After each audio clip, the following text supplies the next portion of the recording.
Should Aaron Rodgers play? I mean, by the time he's healthy and ready to go, we're probably going to be something like what, 4-10, 5-9? Is it worth having him play a few games? That's what we're going to talk about today. We're going to get the opinion of Nick Shine. We'll have my opinion. We'll listen to your opinions. And we'll discuss and we'll figure this out together when we get back right after this. And now, welcome to Pride and Chaos. Welcome to the darkest year of our adventures.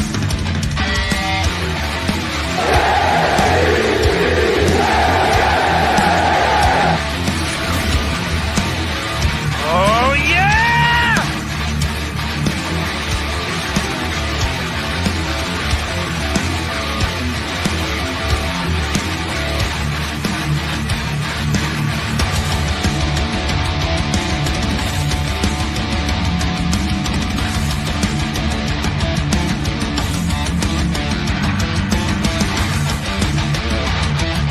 And now, give it up for Jeremy and Nick. Now you scared me. And as usual, Nick is wrong. Why are you the way that you are? God, I can't stand you. Let's go to eat a damn snack. Whoa, that was cool. And here we are. It is Wednesday night, and that can only mean one thing. The Pride and Chaos Show. Welcome, Nick Shine. It's my Randy Orton tribute for Randy Orton returning to the it. ring on Saturday. He is the Pride, and I am the Chaos. I'd also like to welcome into the chat our moderator, grandizer, Tony Alexio, asking for the Strevler package, and I don't blame him. Twisted, the flannel shirt wearing, construction working, computer tech helping kind of guy. Rob Greneau is here. I hope you pronounce your names right. New York Jets super fan is in the house. Todd is in the house. Todd, that you actually remind me of a George Carlin bit that he just did. You wouldn't like it because he attacks people named Todd for no reason. Harlan Abraham, good to see you. Snowball, my parking lot hero. How you doing? And that's brought out everybody that's here right now that's in the chat. To everybody else that's some guy's here. To I'd say anybody hi to who's some not guy. chatting, You cannot say hi watching- to some guy. Huh? You gotta say hello to some guy. Hello, some guy. It's good to see you. Anyway, people are coming in. We got a great show tonight. We got a hot topic. Aaron Rodgers, 3-week practice window. What say you, Nick? You're welcome. I made a short yesterday saying we need to stop the Aaron Rodgers talk. Less than 24 hours later, activated. So let me use my idiotic jinx that I've been blessed with in life and say this. There's no way we beat the Atlanta Falcons this week. I will use my powers for good, Jeremy.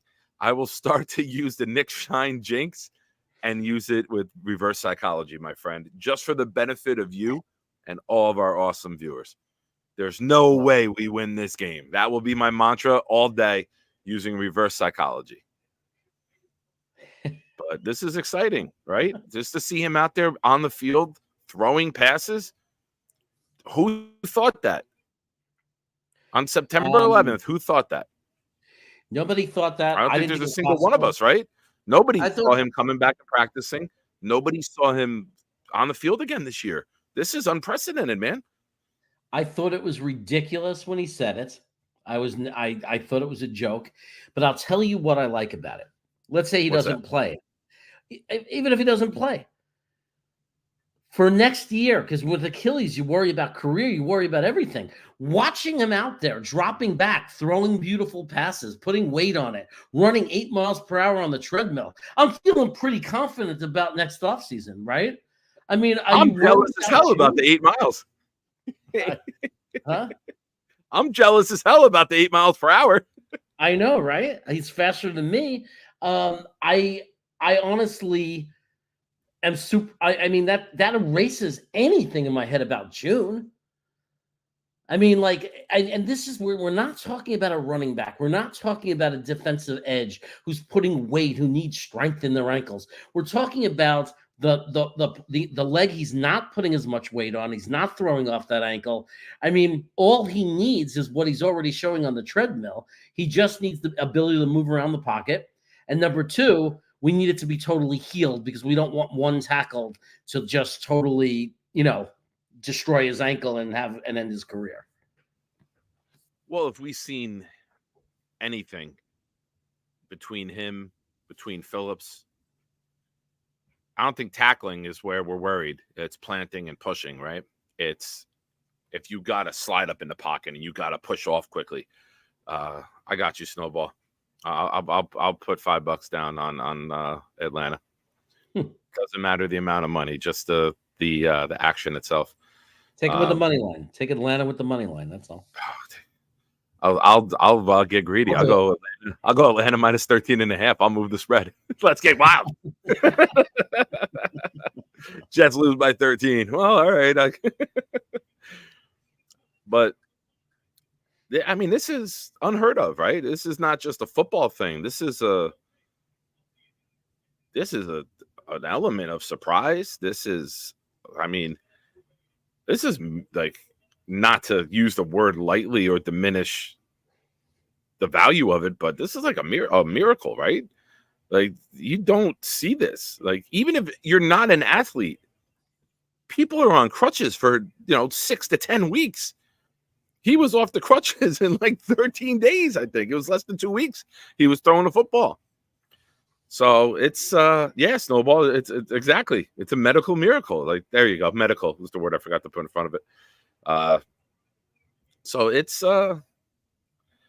exciting. Like, you wish we could find a way to win a game or two, right? Like, you hope it's not for nothing and it's just not background noise. Like, find a way to win this game. Find a way to confuse CJ Stroud. Be the first team to really make him look bad in weeks, right?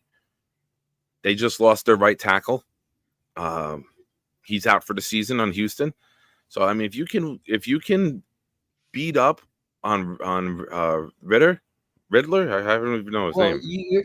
Yeah. I mean, so we first. I mean, do you want to beat Atlanta? Are you rooting for the Jets to beat Atlanta? I'll always root for my team to win. That's absolutely 100%. Always root for my team to win. So you're a much better fan than, let's say, like a Tigo. Oh yeah, Tigo sucks. But here, I'll also be logical about it, right? I'm not irrational. I don't have much faith with Tim Boyle. I'll be honest with you. I'd have more faith with Zach. With the state of our offensive line, I would have more faith with Zach out there. Maybe with Aaron there, that helps Zach. I don't know. Like, maybe you go back to that. Maybe I think Zach's our best chance to win. I know that's not great, but you don't have Schweitzer back yet. You don't have Becton last week. I mean, if you go Brown and Becton back at tackles and put Schweitzer at guard with Tittman in the middle and Tomlinson, that's a much better line than where we were 3-4 weeks ago, right? Like, I didn't want Brown in there. I mean, I'll take Warren still at right over Mitchell, but I don't think they're going to do that. Mitchell had a great game against Vegas, but they helped him out a lot. I think you have to treat every game with Max Mitchell at right tackle as if he's going against Max Crosby.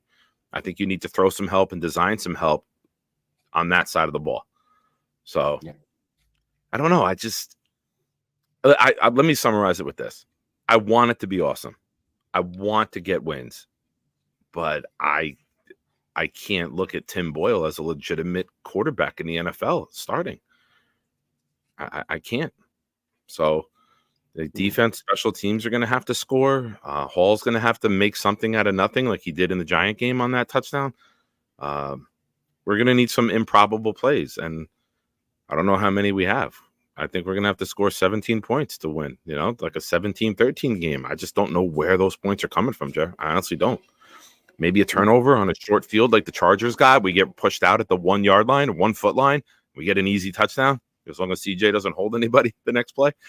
But it's a lot needs to go right for this team. with Tim Boyle at quarterback. Same with Zach. Like I said, Zach's not a Joe Montana upgrade, but I don't know. Maybe some guys on the line. There's no. Chance, right? I got to tell you, I agree, and I don't think it could be argued. I really don't. No one that's going to say that Boyle gives us a better chance to win than Zach should be taken seriously. It's ridiculous. I understand that sometimes it's not all about who gives you the best chance to win, but at this point, if you really want to win, if you're solid and it really means something to you to win this game, the reality is that you have a better chance with Zach. You just do. And I know there are people, that's not me being a crazy Zach lunatic who's in denial and that is going to say Zach is great. But Zach is the best quarterback on the roster. He just is. Because, and you've said it before, and to quote you, he's the most talented. He's by far the most talented. Look, he's not adjusting well to the NFL speed. He's struggling. He's making mistakes. It's easy to get into his head. Defenses are confusing him. All of that's true. But at the same time, he's also very talented. And he's also the only quarterback we have on the roster who could make the throws. And he's the most mobile. So when you're talking about pressure and you're talking about guys coming through, I think that was more on the coaching than on Zach. All of a sudden, he stopped running. He stopped scrambling. That's the coaches. He didn't just decide to stop running. That's him trying to listen to them and stay in the pocket. And I think he's being poorly coached. I think when you have no offensive line, you should scramble. And Zach can do that, right? Run if you have no offensive line and extend the play as long as you can. I mean, why can't the Jets listen to us? We've said for weeks, use Zach Wilson's legs as an asset and stop letting him just escape the pocket. Be creative with it and let him move around. You know, you saw him scramble in the Oakland game. The kid is athletic. The kid can move. I don't know how you don't just design that. But I saw a comment. I want to get up here. Super Leroy says there's about 6 college quarterbacks I would rather have playing this week instead of Tim Boyle. So, Leroy, that tells me you've only watched 6 college players this year. That's all that tells me. If there's only 6, you've only seen 3 games, my man. There's a lot more. I'd take some high school quarterbacks over Tim Boyle. I'd take Arch Manning, who didn't even play yet really in college, and just give him a shot. Real quick here before we get to the next topic, thank everyone for joining the show.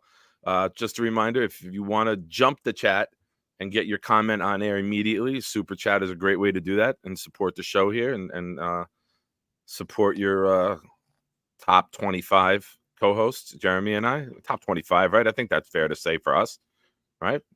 Yeah. Probably in the top 25, right? Yeah, maybe 23, maybe we're pushing it. But yeah, I like what we do. And if you get a chance, I am very close to 500 subs. Please go over to Proud New York Jets Fans. I was at 489. The goal is 500 and some good things I could start doing for everybody. And I would love to have some of you guys join my channel as well as seeing you interact here on Wednesday nights with me and the Chaotic One. Oh, sorry. And Grandizer, if you could do me a favor, make sure you put Nick's the link to Nick's channel in the chat throughout the night. For Proud New York Jets fan, make sure we get everybody subbed. And if you can also put in the link to Brooklyn, show the tat. Brooklyn show Brothers the tat. Food review. Show the tat. Show the commitment. I want to thank. I don't know if you can see it that way, but I want to thank. I want to thank a lot of you that have went over and subbed to the Brooklyn Brothers Food Review. We also are climbing up. We went from 158 to when we started doing the food reviews, and now we're at 330. So we're also climbing up and going towards that magical 500 number. So I like it. I'm proud of the channel. It's different than this Jets channel. They're quick videos where you get to watch me and my brothers review food. It's a lot of fun. So I appreciate it. And I see a lot of you like NCV Man has been a great supporter of the channel. Harlan has been a great supporter. Harry W has been a great supporter. There's a bunch of you I see going over to that channel. Tony Alexio, Nick, right here. Nick has been a great supporter. But it always feels good when you over there, make a comment, show my brothers who's bringing in the people that I'm bringing in people to help our channel. And like I said, I wouldn't ask you to go there if I didn't think the content was good. I'm really proud of the work that's being done there. So make sure, Grandizer will get those links in there. Make sure you go. Priority one is help Nick out, proud New York Jets fan. If you like this show, then you're going to like his channel because it's the same, very similar content. I go over there all the time. So this show really takes place over there. Friday night hangouts are great. If you're ever bored on a Friday night, you got nothing to do, you don't have to be alone. Just come Friday night, hang out with us. It's a lot of fun. We play a lot of games. We rank our favorite players. Watch2K is there. Gunny was there last week. Tom C, Italy Jet. You never know who's going to jump in. So make sure you support the other channels, and you're on board with us and get the full, as Tony Alexia would say it, you get the full package. It's not a big package, but it's a package. $4.92. Thank you, gentlemen. For those of you that just subbed, thank you very much. Appreciate it. And here is Jeremy's.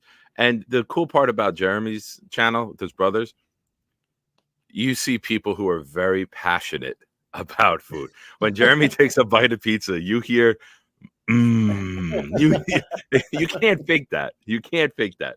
It's authentic, it's genuine, and it's a really cool family. I need more mom content on the channel, though. Brooklyn Brothers and Ma. No, we got to get more of my mom on. We will, and I also will. I'm going to be in North Carolina. I'm going to be in Raleigh again. I go a lot because taking care of my parents. I will be there in the end of January when I go to the Senior Bowl week. I'll be in North Carolina on both ends of that trip, and I'm definitely going to hit up a lot of spots. Raleigh Durham is loaded with great food, and there's a there's like one of those food courts with I did a meatball sandwich for them. It was amazing, and they have 6-7 other places in that one spot, and they're all amazing. So I can't wait. I'm going to do some reviews there, and I'm going to get my mother in a review, and I'm also going to get my wife to start reviewing gluten-free food for those of people who are celiac or have family members that are celiac that can't eat gluten, that are wondering about what restaurants have good gluten-free food and what products in the supermarket gluten-free, so people can look that up and kind of get a review before they spend their money on that kind of stuff. But anyway, let's go back to the Jets. And we have Talking Tigo claiming something in the chat. He's saying, just got here, but Jeremy is wrong, but Nick is more wrong. You have any reply to that?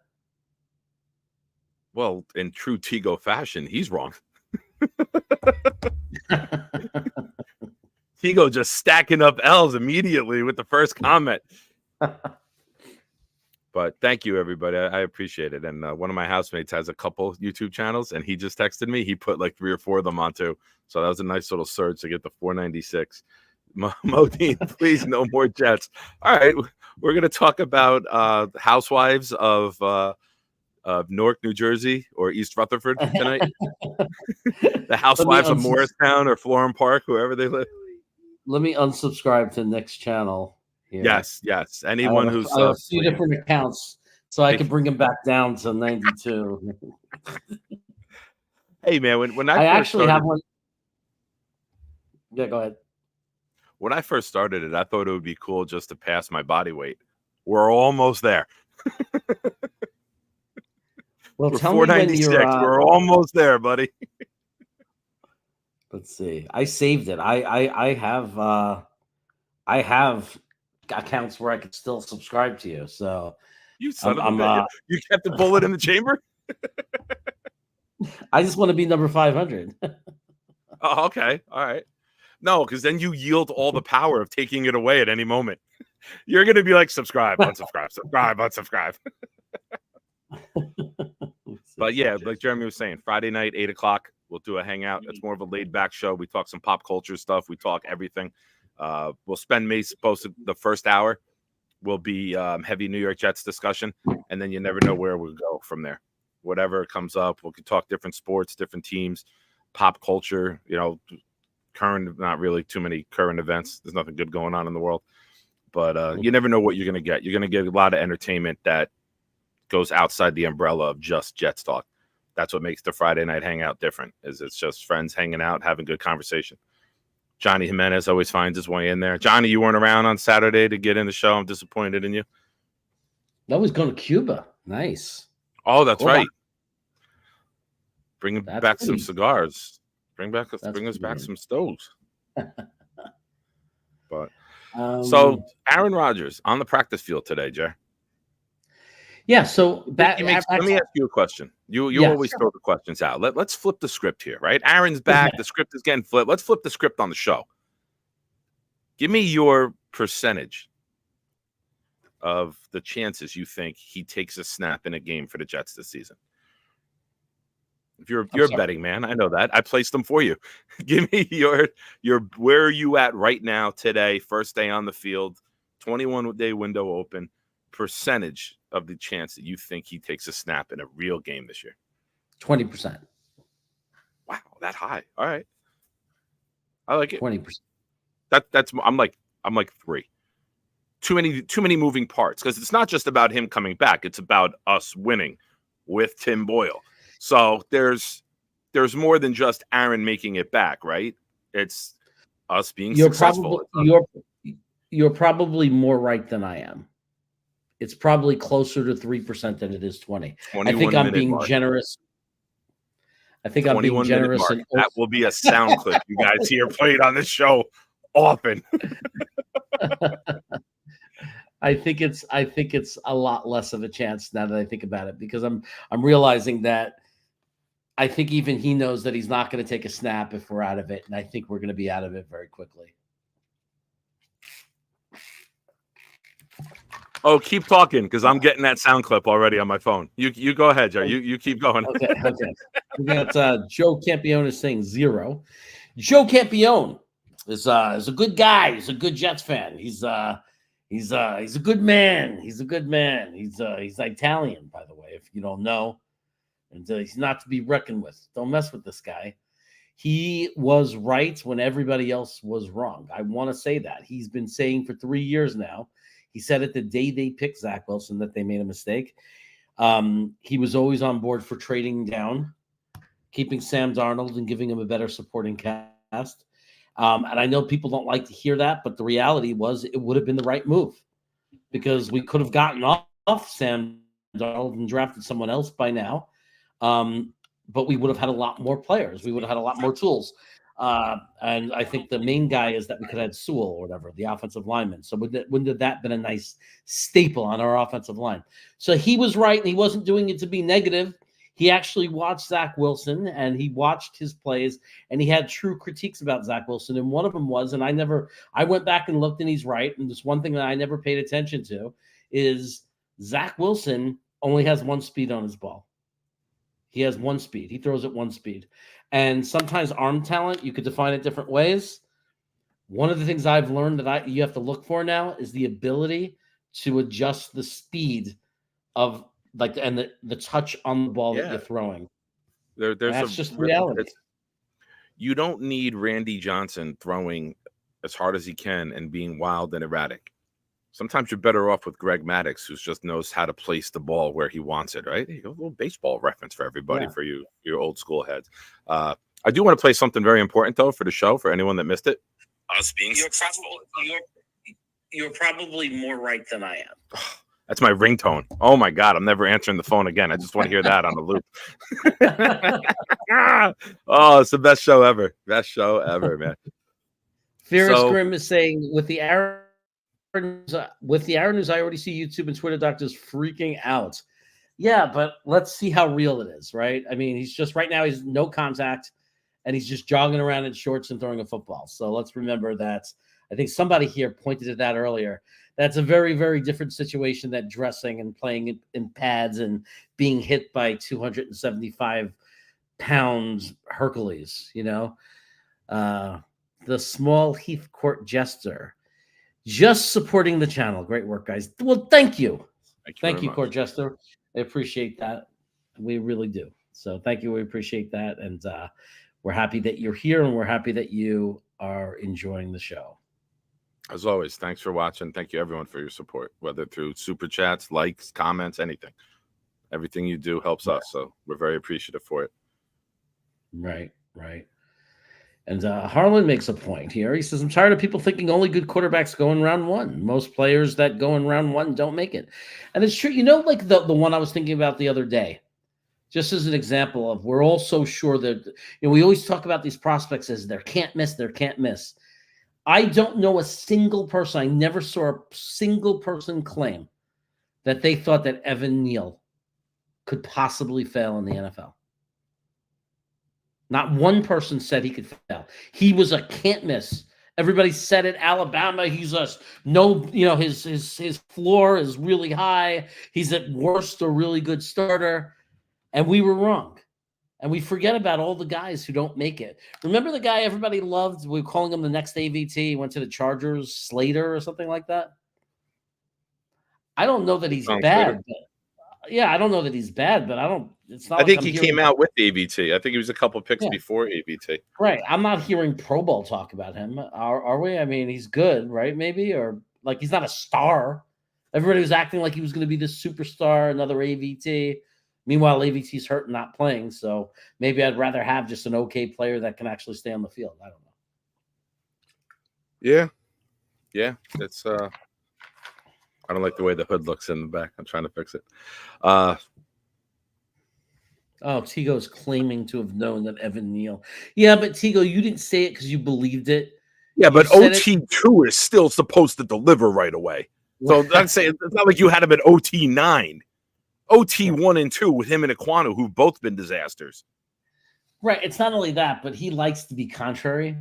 So then when something goes wrong or something, then he looks like a genius. Like he doesn't really predict. Oh, you had him at offensive tackle too? So did the NFL. Ekwonu went 6, Neal went 7. Like you had him right where he got drafted. That's not.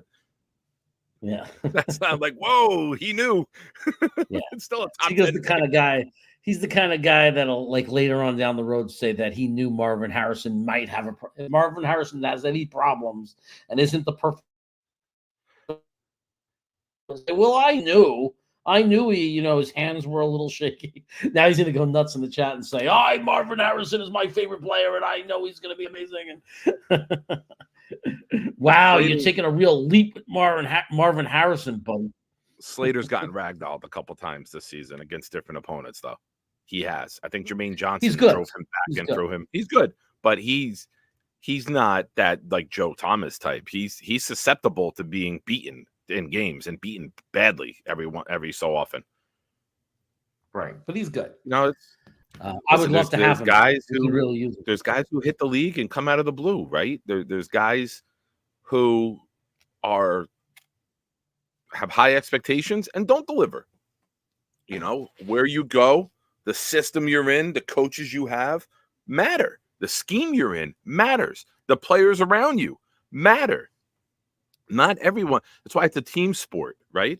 Like you just don't automatically say this guy's good in college. He's going to be great in the NFL. It doesn't go that way. Yeah.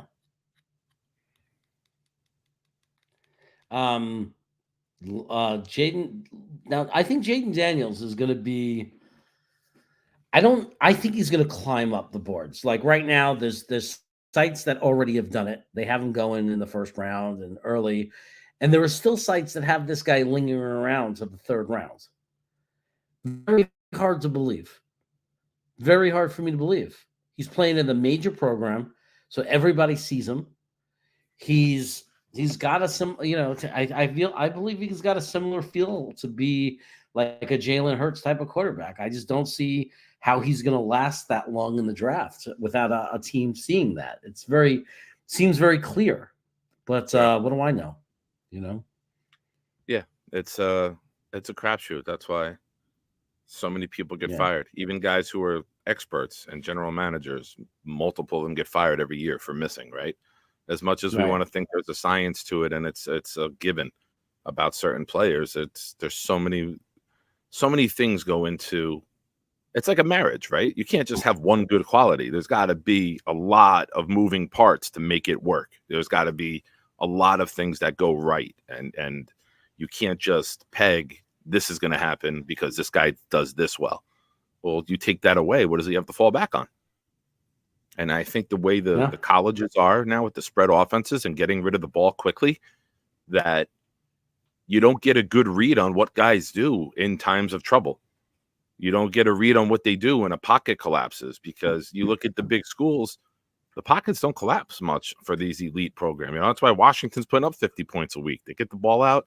Penix does a real nice job. You know, Caleb Williams, it's not the most complicated offense in the world. That's why it's so simple to succeed in, and everyone does it.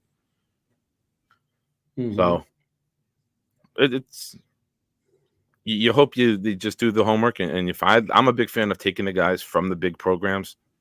I'm not a fan of taking a Nathan Shepard from Canada in round 3. Great Mike McCagnon pick. I want guys who not only on game day, but during practice, during the week, are going against all pros and all Americans on the other side of the ball. I want that Landon Dickerson at center or guard who's gone against Quinnen Williams every day for 3 straight years in practice. You know, I want those guys that have the good resume, have the good pedigree.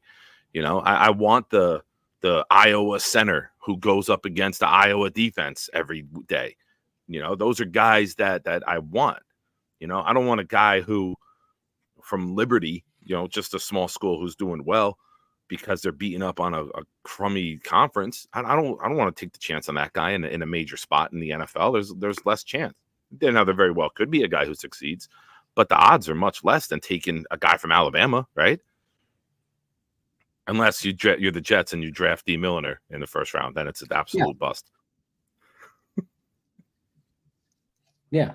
No, I mean, it's Milliner. easier like when you're taking like even like with cornerback, even with cornerback, like it was good. There was tape with Sauce Gardner, like for example in Cincinnati, where he had to cover real people. He played Alabama. He played, you know, he covered those guys. He had to play against those guys. So and they had to go against him. So you knew these are guys that have went against the best. They went against future NFL players. It's much easier to see things than it is when you're playing against teams that your team's winning 69-0, 70-0, to 10, and you're crushing them, and even your backup players come in and are routing them. It's really hard to know in game situation whether you're going to translate to the NFL. Yeah. Oh, Joe, please don't think that my comment was meant at Jaden Daniels. It's meant at small school players and guys who right. Daniels is LSU. That's not Daniels. Please don't think I meant that. Oh, Yeah, angry Daniels old white is, guy. Angry old white guy chimes in, which based off of our chat can narrow it down to almost everybody.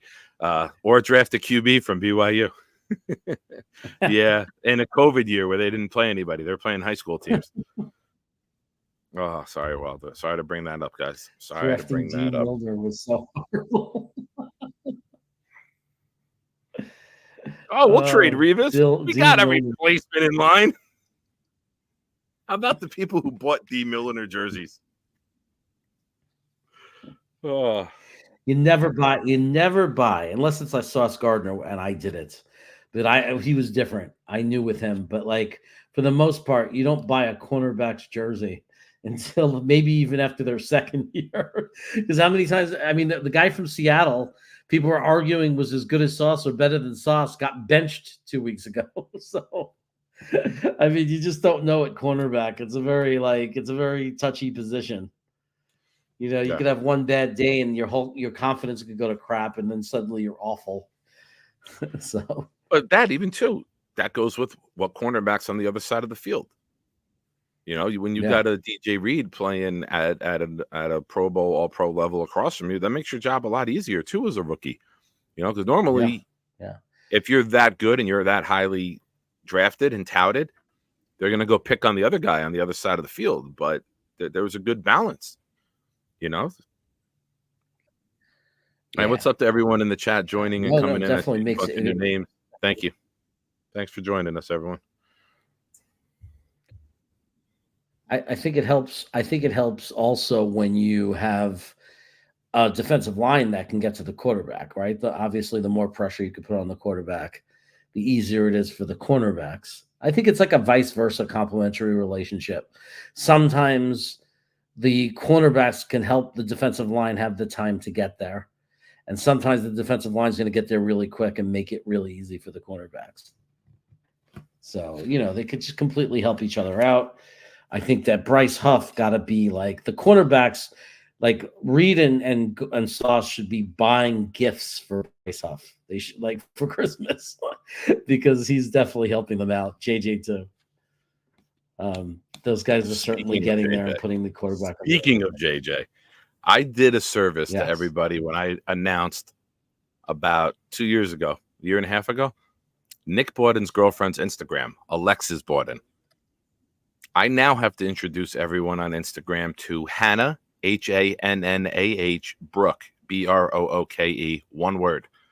It's Jermaine Johnson's girlfriend, and you're welcome. Hannah Brooke. Enjoy your evening. What a JJ is a 5-star prospect.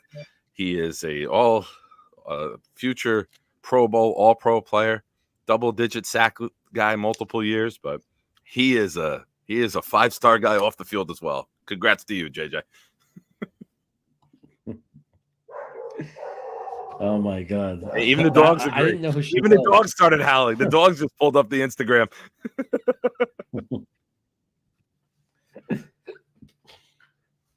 Oh, we got a question from our friend Jets 830. Why does Gardner always go for the hit instead of wrapping up? He reminds me of Crow. And why does Garrett Wilson give up and plays after he makes a mistake? These are good questions. And Go ahead. You know what? My answer is going to be, and you could elaborate on it. I don't know if you're going to agree or not, but this to me is an example of poor coaching. And it comes from the top, from the head coach, like accountability and poor coaching. Because why does Whitehead not go for the hit and not wrap his arms? Right? Who's he learning it from? Why is it allowed to exist on our team? Why are our players not wrapping up guys every time? Why are they going for big hits instead of wrapping up their guys? And what does it mean when players start to quit and get frustrated? I say I gotta say part of it is coaching, and anytime I say the word coaching, I'm always going to go right up to our head coach. But go ahead, Nick. You're itching to go. I've been waiting for this. I've been waiting for someone to bring this up, and I don't think you can say the one. I'm going to give one correction on your question. Gardner doesn't go for the hit. Gardner goes for the smack with his little spaghetti arms, and he tries to smack the ball out. He doesn't go for the hit. His arm is like a wet noodle, and he tries to smack at the ball. He very rarely goes to take somebody on and make a tackle. Look at Josh Jacobs running the Raider game. He smacked at it, and guy ran, and then he jogged after him, and I'm still sore about that. The Shakir touchdown in the Buffalo game. It's because Sauce jogged after the play. When Shakir cut back, if Sauce is at full speed, he makes that tackle as well. So there's some issues with Sauce's effort when the team is down. Same with Garrett. If we're going to praise these guys when they do good things, we're also going to have to call them out when their effort is not what should be of a borderline emerging superstar type of player. And I think we can say both of those guys fit that criteria, right? Sauce made All-Pro as a rookie. Garrett, 83 catches. He's on pace for more this year with probably a worse quarterback situation. Now, the catching the ball with the body has led to drops, has led to balls being punched out. If you go out and catch the ball with your hands, it's led to an interception that almost cost us the game with Surtain in Denver. There's a lot of things that both of these guys can do better for when we start to get healthy and we start to win games. You can't have these stupid mistakes that can cost you a game. Not from star players. And I think both of these guys are going to be stars. So there's a lot that they need to clean up individually. I think Garrett's mindset is still a little fragile. And as much as he wanted to sound like a leader and wanted that role in year 2, there's times he's pretty goddamn childish, in my opinion. The jumping and parading on the field because the line doesn't hold up and Zach couldn't get you the ball in the Buffalo game when he ran the in and out. And it shows him like jumping like in frustration. You got to learn how to control that, man. You can't be flipping out every time you don't get the ball. Don't be another goddamn diva wide receiver. So thank you for the question. I love that. I love that somebody else sees it too. Yeah, you don't being a leader is more than just being because you're talented and you have good numbers. That's not the only thing that makes you a leader. It's like, and I think Garrett Wilson got it in his head. Oh, I'm a leader because I'm good. and I got a lot of catches and yards. And it's like, no, that's not what makes you a leader. Leaders have to lead by example, by model. And Yeah. he's not doing that. So If I could just add that's on what that, makes you it- show more about your character in times of adversity than you do in times of success. And that Yeah. goes into any aspect of life or any job. So if things are going well, you can't be the happy smile face of the team. And when things go bad, you don't want to talk to the media. You got to Right. And be the if you guy. lead You're the going to be the guy in front of the mic. You got to find a way to be a guy in front of the mic, wins and losses, good times and bad times. And breaking news, Garrett Wilson, you're a Jet. There's going to be a lot of bad times. So And if get you used to want, this shit. if you want an example of a good leader, regardless of performance on the field, it's C.J. Mosley. Yeah. Even Quinnen. So When Quinnen's fiery on the yeah. sideline, it's because he wants the team to do better. He wants his chance to make the play. Free me up. You know what I mean? I know Garrett's saying get me the ball, but there's so many moving parts to get a receiver a ball instead of a pass rusher having something called for him to open up and attack. So you got to block. You got to hope the coverage is right. You got to hope the quarterback reads it the right way and then delivers the ball. There's more moving parts to get a receiver the ball than to free up a pass rusher. But Tony, thank you. Season with great hope to complete hopelessness. JD must save face and Hackett, our worst offensive coordinator ever. There is a great topic. Top three, bottom three Jets offensive coordinators of all time. Woo-hoo. We could do it. We could do a marathon show with those guys. Well, it's look. The reality is the offense is historically bad, and there's been other teams, including our team, that has had horrendous injuries to quarterback and offensive linemen. But in modern football, all the teams that have suffered that have had injuries to their offensive line, have had injuries to their first string quarterback. This is the worst offense in modern NFL history the past 6 to 8 weeks. The worst. So any other team he's gone, I mean, do you believe, Nick, forget about the end of the year. If Aaron Rodgers was not a New York Jet and the Jets had hired Hackett, would Hackett still have his job? Hackett would be collecting his paycheck from Denver and coaching like a youth football team or a high school team like Gase is doing, right? He'd be the highest paid high school coach in the country. And that team would fail too. He's literally only has this job because of Aaron. Yeah. Yeah. Which is why, unfortunately, you got to ride it out and you got to see how it works. Listen, and everyone's got to be reminded of this. They're not bringing in a young, bright mind to teach Aaron Rodgers a new system at 40 years old. It's not happening. It is not happening. Right. This is what it's going to be because Aaron doesn't want to learn a new system at 40. Brady didn't want to learn one going to Tampa, so they basically installed his offense. And he was the offensive coordinator and coordinating the plays for Bruce Arians and Byron Leftwich.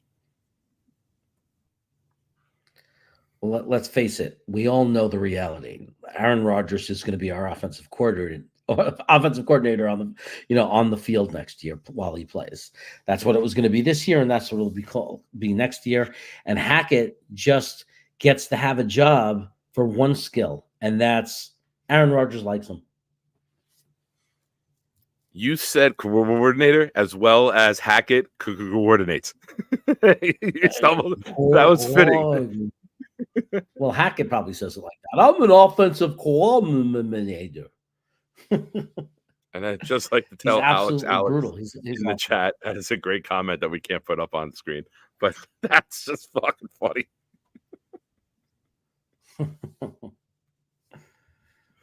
But I mean, look, this is the reality. But thanks for the super chat. We really appreciate it. And we'll move on.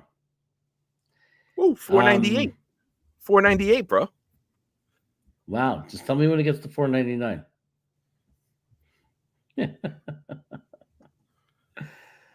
What pictures does Calabrese have in his front office where he is still employed? I ask this question all the time about Brian Cashman and Aaron Boone. They must have the Steinbrenners in some compromising positions to still have jobs. Like, you're right.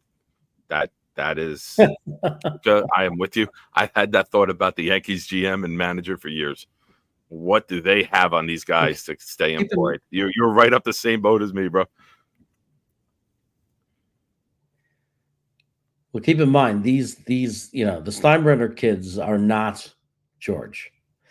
Like they're just simply not George. Like the team hasn't been the same, obviously since he passed away. And they rode the coattail for a while, but now they need to be the ones to like make the decisions and figure it out.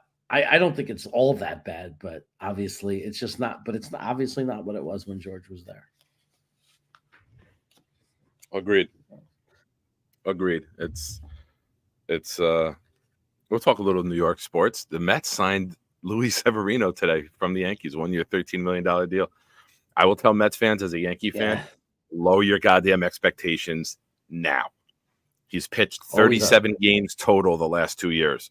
Do not, like the Mets have had some bad luck with signing pitchers who get injured. You got another one. Another one. He's always hurt. He's made out of glass. It's like cue code. Sorry. Go ahead. I'm sorry. No, it's true. He's always injured. Luckily, they didn't go out and spend $30 million for him or anything weird like Agreed. that. Yeah, I was petrified of the Yankees doing like 3 year 54, like 18 a year or something like that. And I was like, oh my God. I was actually happy to see that they finally said, okay, it's time to move on. He was injured for the season 3 years ago, and he can't stay healthy since. There's so many expectations for that guy. You thought he'd be a perennial 18-game winner, and just never panned out. When he was before his arm injury, he looked like he could be some days the best pitcher in baseball. Just wasn't consistent. You'll see that. I made a joke saying he was second on the Yankees in home runs this year with 23. I was like, oh, wait, he was a pitcher. He has home runs allowed, not home runs hit. So in 18 starts, he gave up 23. Snowball. I don't know. I mean, if you're putting Tim Boyle at quarterback, you're going to play Mitchell and Warren. You're not going to put Brown back there for Boyle. Right? You want to see what these young guys can do. If you're taking that mindset, if you want to win, you bring Schweitzer back in, you bring in Brown and Becton at tackles, and you put Zach back at quarterback, and you see what can happen. Because now your run game will be a little better. So it's kind of, it's like we hope we win, but we're hoping we don't, if that makes sense. Like Jets want to win, but if they don't win, I think behind the scenes, they're like, all right, we're okay with it. So you don't play Dwayne Brown if you got one eye on the future right now, and I think they might have an eye and a half on the future. Yeah, I don't know. I think that it's weird. It's weird. It's an interesting situation because this is a situation where the coaches are staying. Like Gase didn't care when he beat the Rams because he knew he wasn't going to be here. These guys actually believe, and we believe it's probably it's pretty most likely. I mean, I think we're all pretty confident that Saleh, and JD are going to be given a year to run it back with Aaron Rodgers. And there's definitely a chance that they're thinking about the draft a little bit. And is there a reality this year? But there's also a part of them that needs to win games, and it's humiliating. And there's a lot of professional pride. I don't know. They brought Dwayne Brown back. They activated him. He's been practicing in fall. I think they're going to throw him back in there. The question is, do you move Becton back to right tackle now? That's the question. That's another reason I think you don't. Yeah. If you're gonna put Becton back at left, I don't think it's Brown over Warren. I think you keep Warren. I think it's Becton over Warren, and Brown's your emergency guy. I think Warren and Brown will be your backups. And I think I would like to see Warren go to right and give him a shot at right to see if he's better than Mitchell on the right side. What do you got to lose at this point? All right, we're losing anyway, right? You're going to lose Tim Boyle to an injury? All right, sorry, Tim. I wonder what Tigo would say if I said, hey, is Carter Warren better than Max Mitchell? I don't Like, I care. wonder if he would say I no don't care what he says. way. Because you know that's going to affect him. Like when you sit there and say Carter Warren, let's see if he's better than Mitchell. That's going to be sensitive to him. The most important thing is evaluating Warren.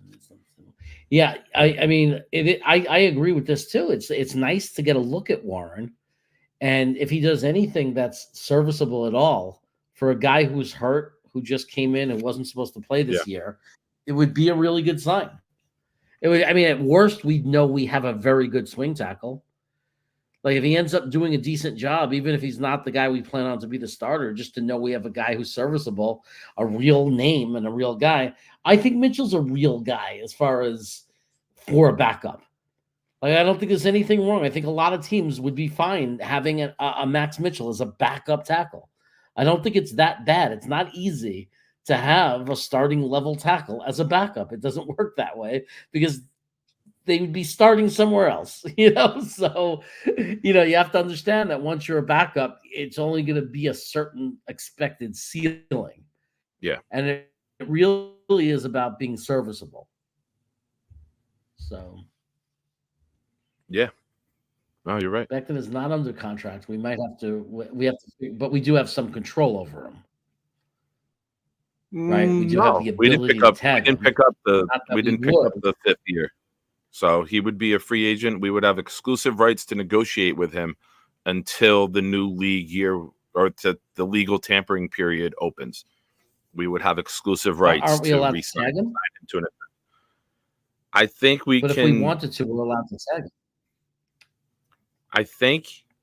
I don't think you franchise him and give him that money. I think you can maybe give him a transition tag, or exclusive tag, which I think is the same thing. You get exclusive rights, and you don't get a first round pick. I think you get a second or a third. I forget, so we could put a but you would second get round the pick on him. Oh, I'd have to look it up. Right, But and you I think we can- get to max. Yes, you have exclusive. You get exclusive.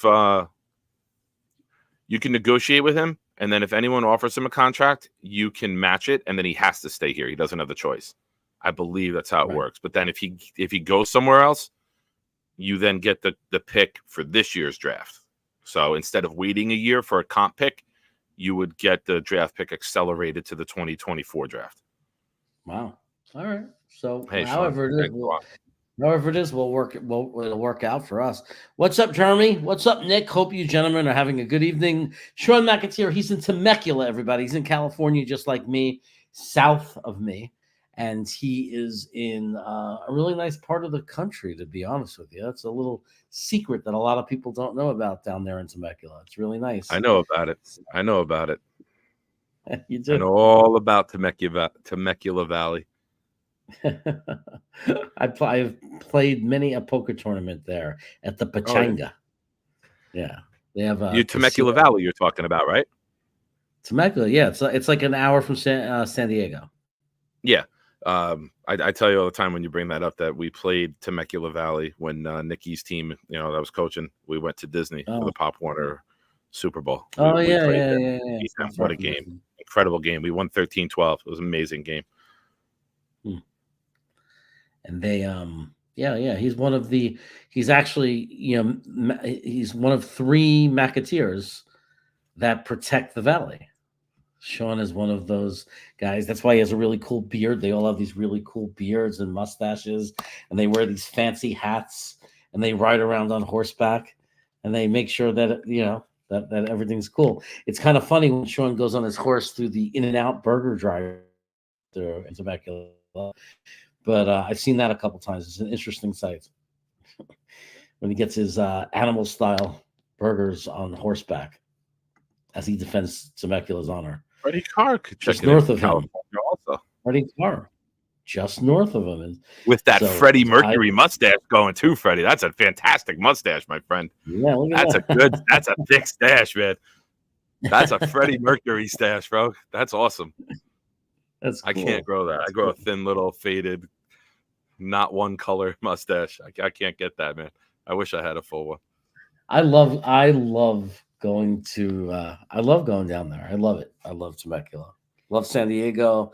Love Temecula. Love wine tasting and all the fun stuff there is to do there. It's nice. And ever go to So Lake Arrowhead? I've never been to Lake Arrowhead. Have you, Nick? I've never been past Pittsburgh. Hmm. I'm not a traveler. I like driving. I don't like. Right. I don't like doing it. Huh. I'll just fly if I absolutely have to. Like I flew my honeymoon. I flew to Pop Warner for the Super Bowl in Florida, and I went to Miami once for a Jet Dolphin game in 2002. I'm not a fan of New York City. I was San going to Dimas. ask when he said just north of it. I was going to say, wait a second, San Dimas, excellent. Nice. Yo, let's go into the past and get like historical figures to do our report for us. We can go in a time traveling telephone booth. Can we take Napoleon to the Piggly Wiggly? Welcome, San Dimas High School. There's a meme that went viral about the movie Napoleon, and it was like, what is this nonsense? There was no phone booth time machine. There was no ice cream eating contest. Like it listed everything the guy knew about Napoleon from Bill and Ted's Excellent Adventures. I just saw it. I should have sent it to you. Forgive me for not. But that's great that came up anyway on the show. Good stuff. Larry Turkin, welcome to the show. Becton due to the injuries. He hasn't played a full season yet. Well, he's very close. I mean, I know he missed the game and a half, but that's just an ankle. It happens all the time. What if Becton comes back and plays the rest of this year, and it turns out he only misses like a game and a half this season? That's actually pretty good. That's a pretty reliable player on the offensive line. I mean, it was just a low ankle sprain. It happens, not his fault. Not related to the knee injury in any way. Nothing to be concerned about moving forward in the future. Do you still feel that way? If he comes back and he plays the rest of the season, fine.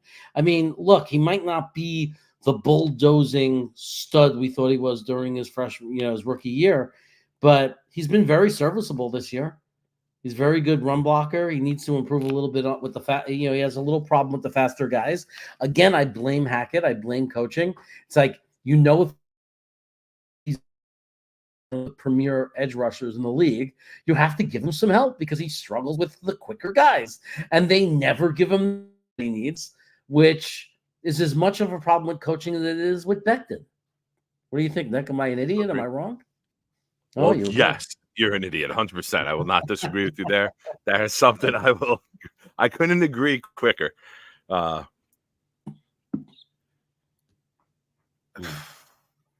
don't know. Like, Rodgers and Becton got a cool little relationship going. Like, you saw them hug each other and embrace out on the field today, right? I'm sure most of you saw the video from the Jet media that got released.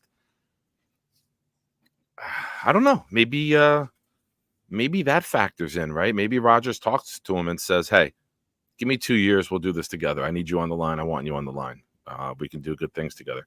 I want to bring up something that kind of goes in with not just Becton's injury, but with all of the injuries we had on our offensive line.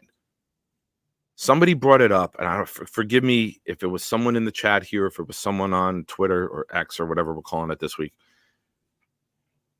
A lot of the line injuries are from guys getting like rolled up on because there's so many guys on defense in the box. And when we get Aaron Rodgers and a legitimate passing threat, you're not going to see 8-9 defenders in the box anymore, right? So it's going to be more one-on-ones instead of overload run and pass blitzes all the time where guys are getting rolled up on from other guys. So there'll be less congestion in the box. That's what she said. And you will be able to maybe eliminate and minimize some of those freak little offensive line injuries we've had with guys getting rolled up on. Most of our injuries are in games where it's just like all out blitzes the whole game. The Giant game, they were just blitzing and run blitzing the entire game. And we saw 3 guys go down. Yeah, Larry, the turf could be a part of it as well. We can't dismiss that. It's just we need to eliminate the threat. And when you have a passing threat, if we go get another weapon with our first round pick, and now Aaron Rodgers, say for argument's sake, has someone like Keon Coleman and Garrett Wilson, you're going to Brees isn't going to see 8-9 guys in the box all the time. Now it's going to open up the run game. It's going to open up the run holes. You want to bring a guy up in the box? We're going to check to a pass, and we got 2 elite threats on the outside. Yeah. Who you going to double team? Okay, we're going to go the other way. You want to keep 2 safeties back? Now we're going to kick your ass in the run game because the numbers are in our favor finally. Without a good quarterback threat, you can load the box up and say, we're just going to keep blitzing you, run and pass until you beat us. And we haven't had a quarterback that's been able to beat us. And there's been so many guys in the pocket in that box that just injury after injury. So that will hopefully eliminate some of it because we got to get some good luck here, man. I don't even want good luck. I just don't want the bad luck, right? Like, just stay healthy. Yeah. Yeah. I mean, look, if we believe that we're going to, the good thing is we're going to know by then. If we end up retaining Becton or signing someone that we really like and feel comfortable with, then in the draft, you're right. I mean, with that top 10 pick, if we don't trade down, it's like so many options with whatever the pick is going to be. But if we take another weapon, it's very viable. As much as we say, offensive line. There's no argument that the team could use another wide receiver. Like, I don't see, I can't see anybody screaming and crying. Plural. Wide receivers. Wide receivers. Put an S on the end. Take more than just right, because we could also offensive use like line Shepard. Men. Right. So if we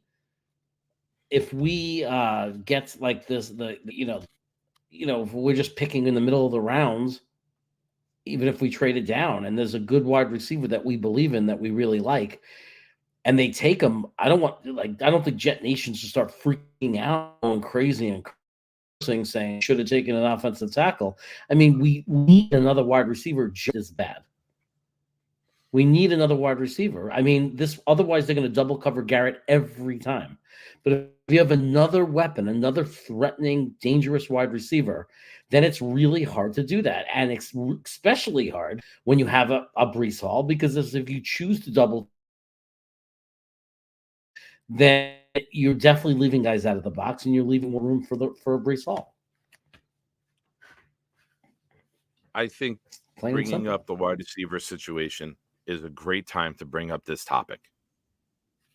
And I say this as someone who is self-labeled, and also many of you have called the most positive Jet fan there is, right? Hey, Alan Lazard, grow the fuck up, dude.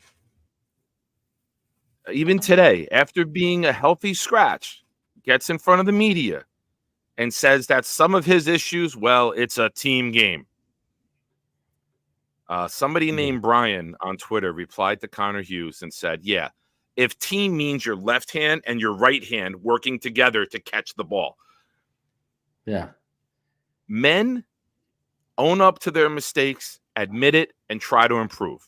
Children make excuses and blame other people. Grow the fuck up, Alan Lazard. You're dropping the passes. You're not lining up the right way. You're committing penalties. You're the dumb fuck. And sadly, we have at least another year of this. Aaron Rodgers isn't going to make you catch the ball better because you had drops there with him too. Look in the goddamn mirror, accept some blame, and work on your craft, dude. Yeah. I heard he was watching the video.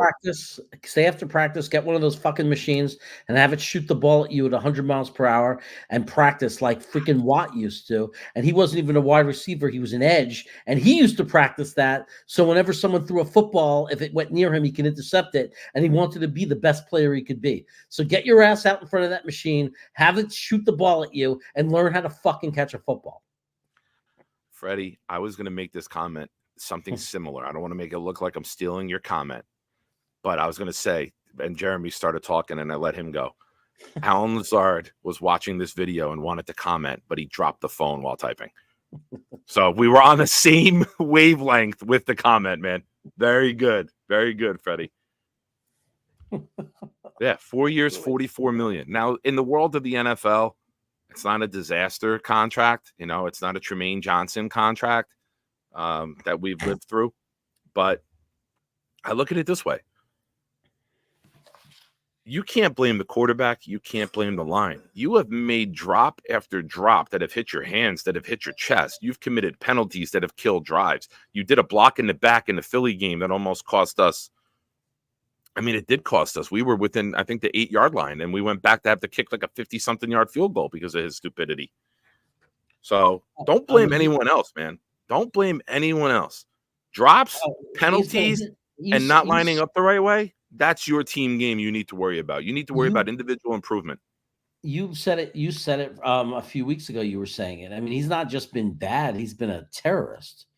I mean, he's like him and CJ have been suicide bombers. They've been single-handedly trying to kill this offense and everyone else around them. Yeah. They're not just hurting with their play, they're hurting the whole offense. They're hurting everybody. So yeah. For you him miss to a block, that's okay. Everyone misses a block. Holding a guy, blindsiding a guy, that's a penalty that just takes us back and kills us. That penalty was so inexcusable.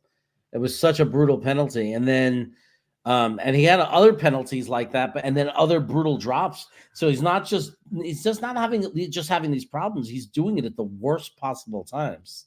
I mean, awful timing for him to be a choke artist, you know? I'm curious to see if he's activated this week. You know, his comment was, I could have helped Boyle out. We've had some chemistry coming up together. We both started off on the practice squad years ago in Green Bay, and I felt I could have helped them. Or you could have killed more drives, dude, because that's what you do. So I'm very curious to see if the Jets bench him again or if he gets activated. You know, was it a 1-week punishment or that's it for the season? I mean, Lawson and Lazard, man, we can't sign anyone whose last name starts with the letter L anymore. Now, Albert, it's hard to comment on Bryce Huff because we don't know how those talks went.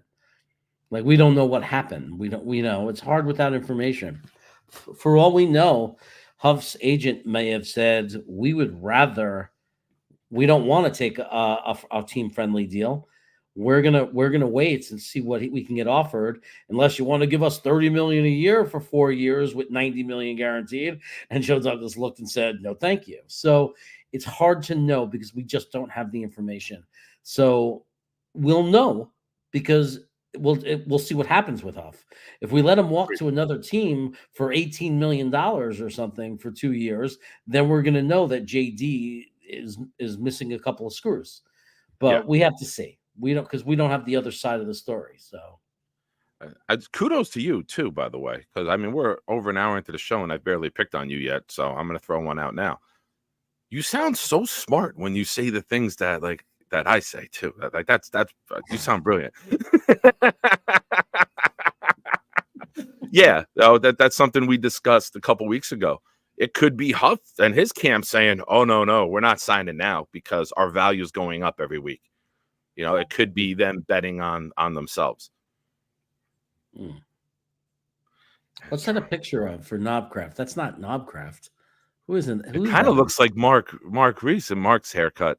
That's what I thought it was first. Is that? Oh, it's him as Tony Montana with from Scarface. It's his head on Tony Montana sitting in the chair with the pile of cocaine in front of him. Oh, okay. Doesn't look like him though to me. I always think of the guy with the long hair, like a guy, more like an Eddie Van Halen type of looking head, or not even like with the more curly-ish hair, like a gray Nick Mangold. Yeah, like a Howard Stern. That was a good Photoshop. Real quick again, I am at 498 subs on proud New York Jets fans. I need one of you to go join so then Jeremy can do the honors of giving me number 500. He only needs one more sub, guys. Proud New York. According to this asshole, he's had multiple accounts on YouTube that he's been waiting for to give the 500. So you know what? I'm going to just get you there now. I'm going to get you. I just subscribed. That should be $4.99. And let me go to some other account of mine that might not have you. Let's check out this one and see if this one has you. $4.99 is done. Oh, and Knob, Why not trade Huff away now? Well, trade deadline's passed already. Instead of signing him, paying him, and falling off the cliff. I don't know, Knob. I see the way he's developed. I see the way that he has progressed. And I dream of a trio of JJ, Huff, and McDonald for years to come with JFM rotating from inside to outside. Oh, 498. I lost one. Oh, 499. It's back. This app is weird. It's not me. I'm not fucking with you. No, I'm refreshing the YouTube studio to see when it hits. But yeah, I think Jets fans will lose their mind. Okay, here it is. Here it is. 500, baby. Boom. Thank you, everybody. Second now. Thank you. Now, if I'm 500 number of you 500, could join, baby. there you go, pal. Thank you. Do you know? And do you know what's the funniest part about that? I did it with. Now you're at 501. I did it Nice. with my. Oh, take it away. I San wanted the Francisco screenshot of 49.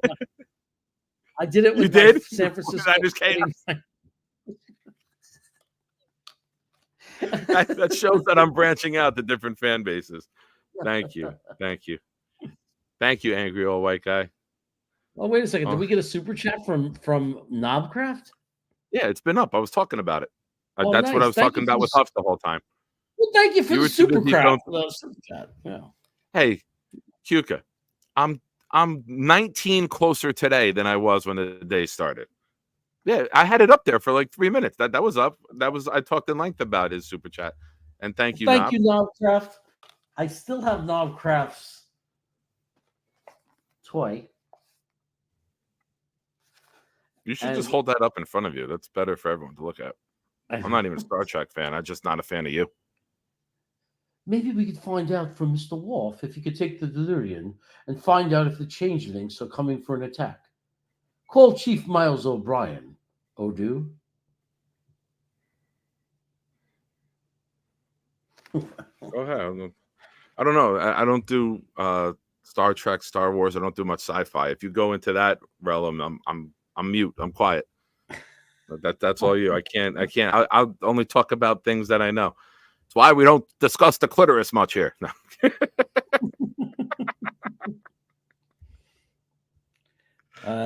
But thank you, everybody, for those that have subbed already, for those just doing it tonight, and hopefully some of you who will join in the future.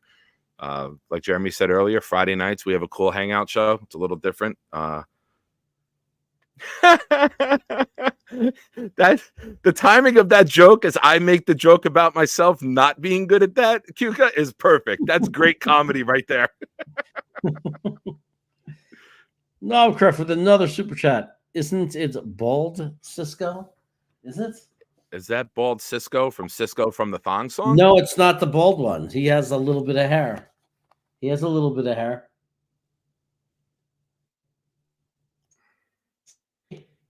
He has that hair. It's such a bad rendition. It looks nothing like him.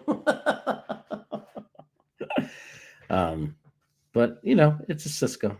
Cisco. It's a great show. That was a great series. I loved it. It got so good those last few seasons. When they fought the Dominion, that was great. Yeah, it's early Cisco. Let's get into this new segment. New segment. Here we go as we transfer into a new segment. Dun, dun, dun. New segment. The Coach's Presser. This is And when you get to ask me and Nick, or should I say, Umbrick that's and me doing my Salah, Jeff Ulbrich. questions. We will answer your questions as if we are these two coordinators, Robert Salah and Jeff Umbrick. So either put a Q or question before, or just put the question mark at the end. I'm usually good at finding the question mark. I see one here. Oh, it's the reach around segment. Oh, we wish. We wish. Here you go. Aaron, this looks like I got you, bro.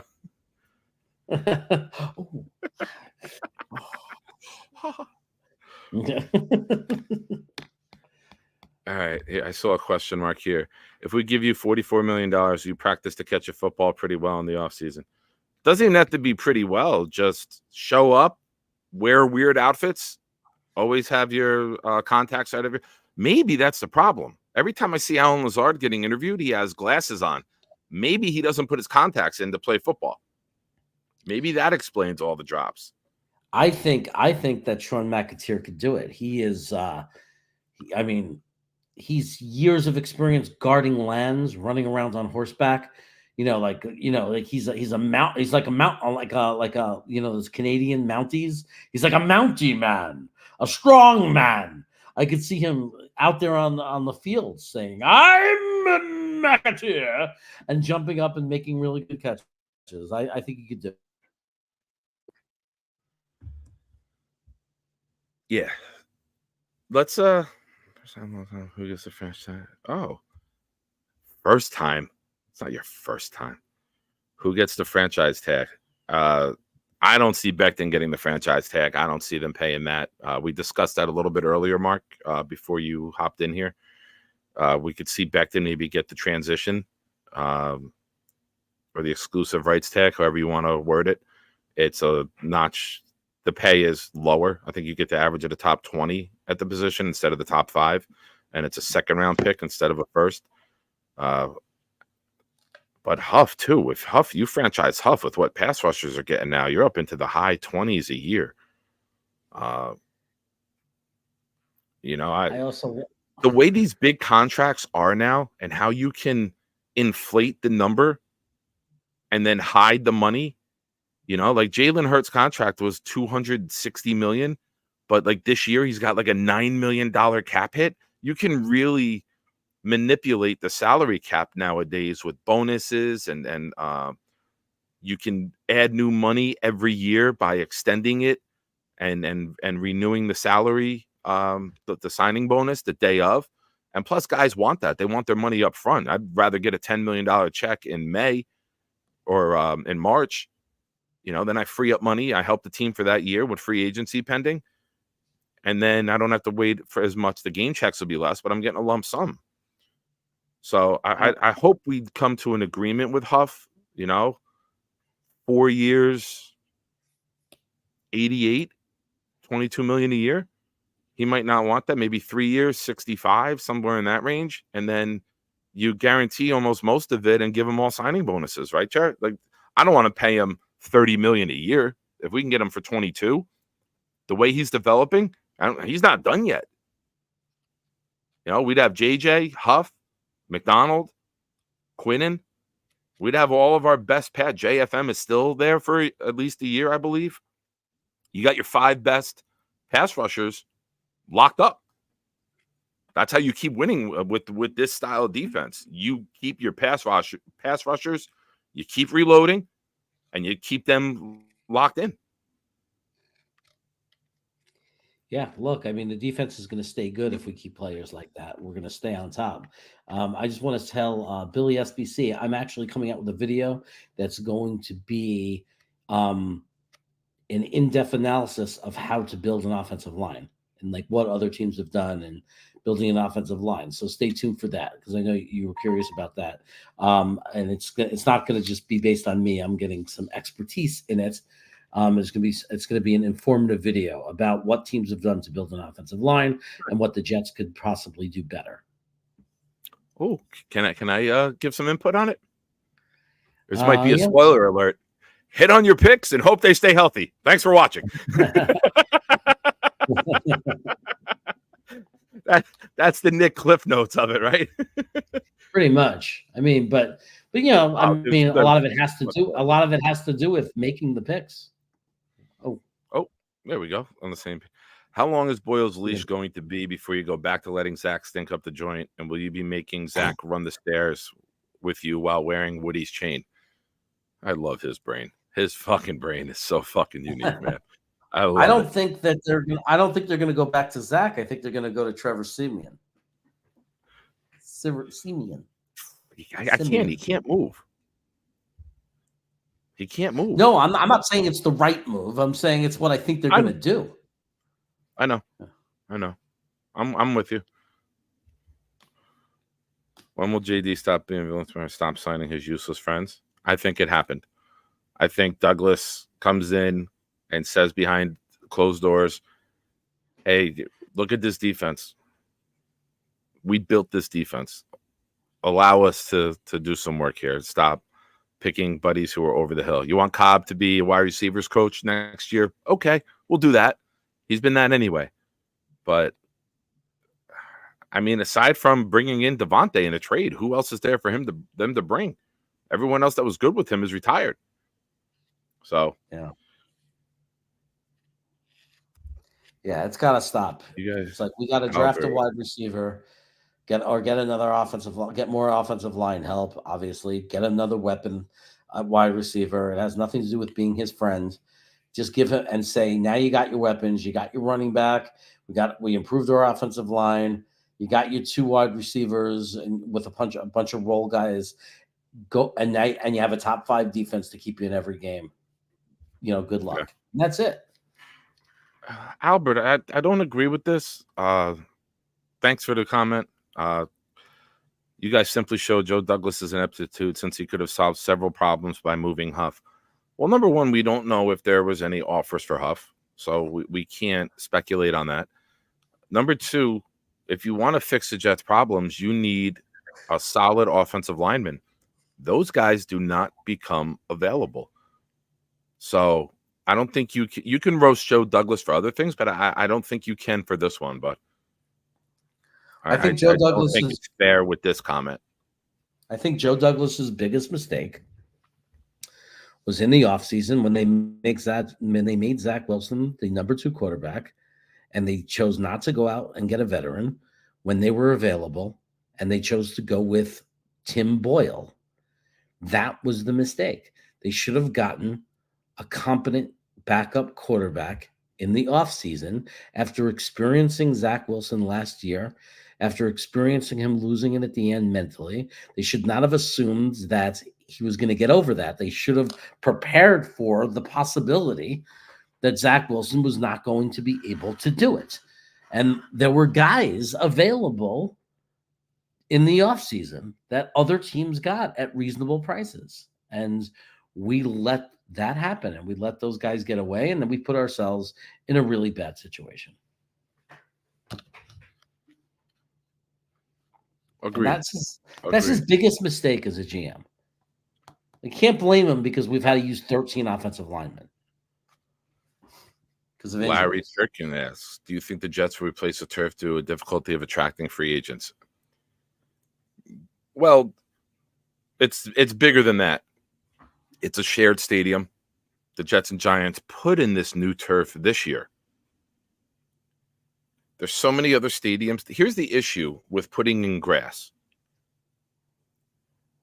There's double the amount of games here. There's times where you have a game Sunday and then Monday. We had grass at one point, and the field was a disaster. If there was a game on a Sunday, the team who played on Monday night basically played in a little league outfield that wasn't maintained. There was chunks of field everywhere. So it's almost as if not everyone will always be happy. If it's the turf, there's going to be injuries that people say are the turf's fault. If it's grass, we're going to have a shitty looking field surface because it's double the amount of games of everyone else with grass. LA has turf because it's a shared stadium. You know, Vegas can do grass indoors. Arizona can do indoors because they're one team in that stadium. Then there's high school games there. There's college games there. You're looking at a lot of games played on that turf. Now the grass for soccer too, they wouldn't have to change it out for the World Cup. So there's a lot of moving parts to it than it being the Jets don't want to pay for it. But it's not just the Jets' call, man.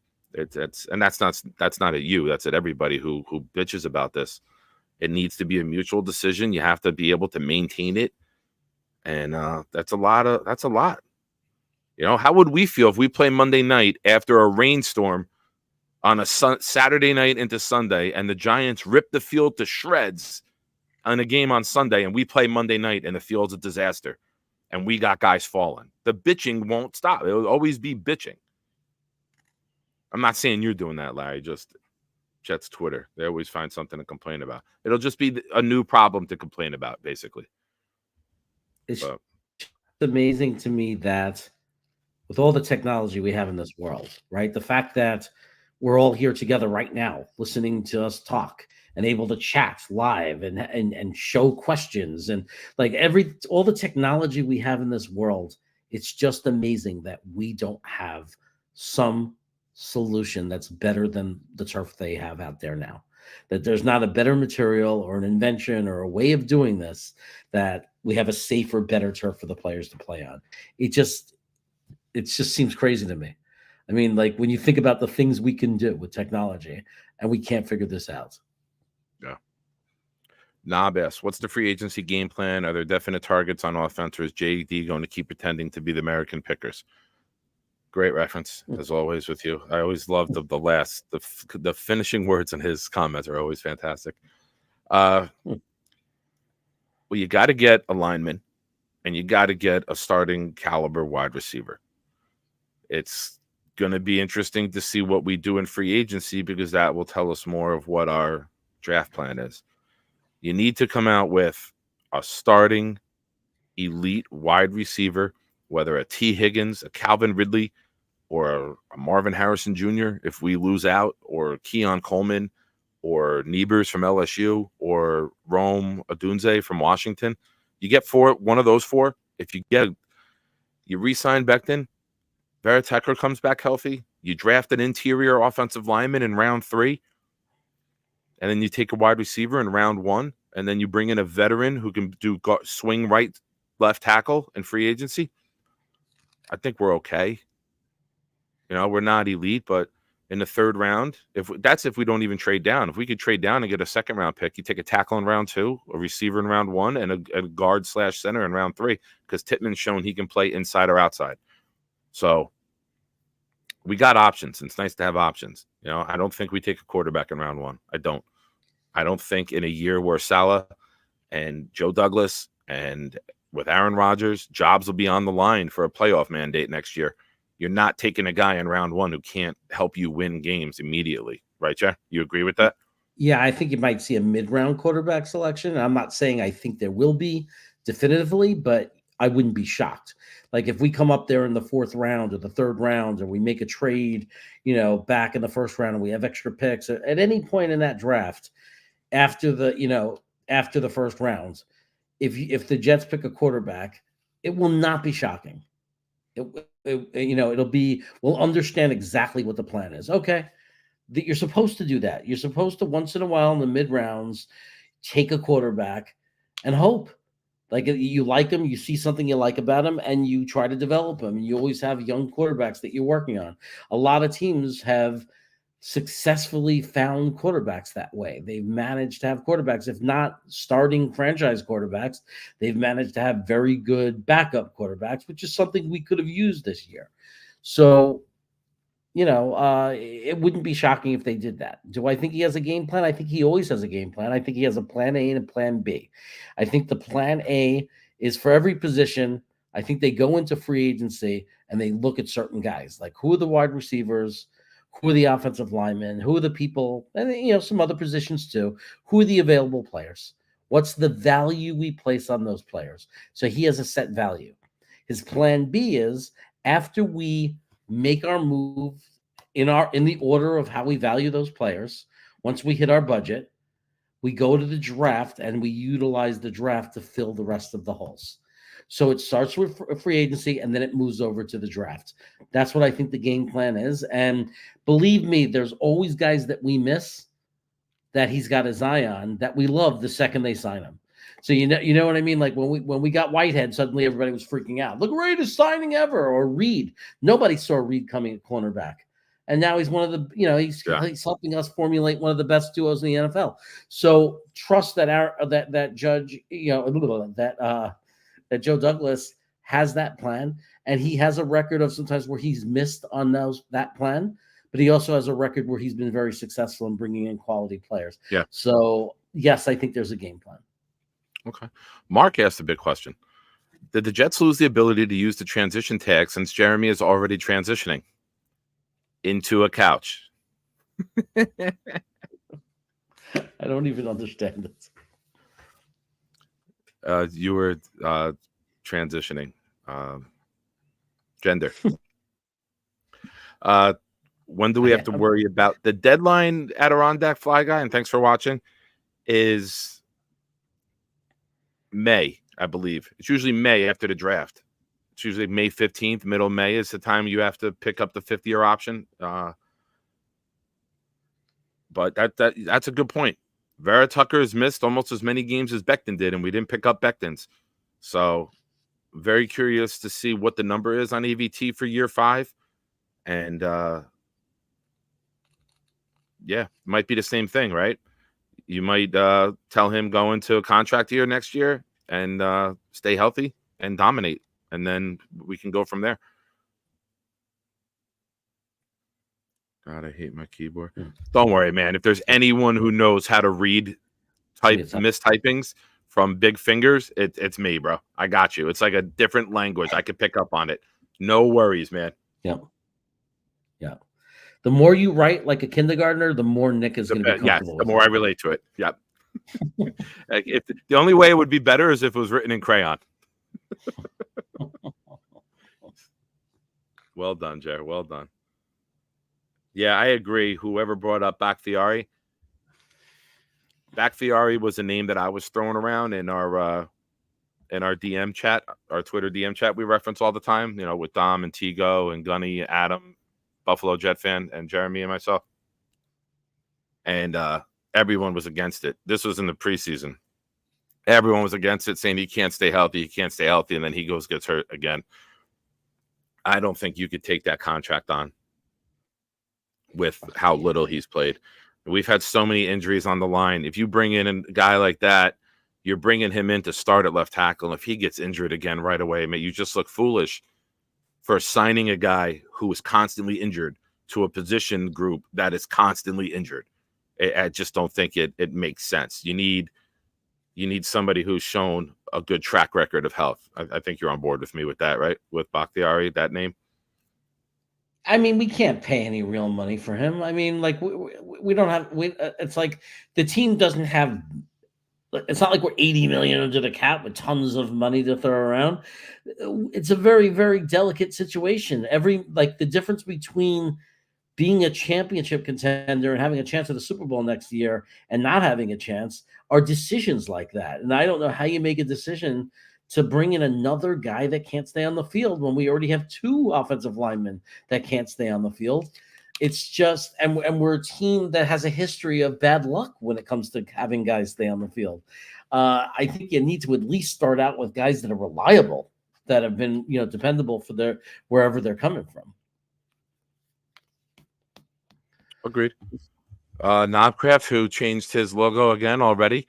I feel like Knobcraft is hosting the Oscars, and he has, instead of wardrobe changes, profile picture changes throughout the show every week. Who is your preferred free agent or trade target for wide receiver? If Calvin Ridley becomes available, the thought of Calvin Ridley with his route running and quickness across from Garrett Wilson, I'm intrigued at. I just think it'll be a large bidding war, and I think Jacksonville is a place. It's a 1-year deal, so it could be the same thing where they tag him and we'd have to give up a pick to get him. I don't think they're going to let him walk to just to walk. That would be dumb on their part. So I'm sure he gets some sort of tag. It's been a little underwhelming this year, but Jacksonville has been such a good team, and they're a well-balanced offense now that they don't need to throw the ball as much as they had in the past. ETN and that line are doing nice work together. Defense is giving them a short field. They're a team to keep an eye on, to be honest with you.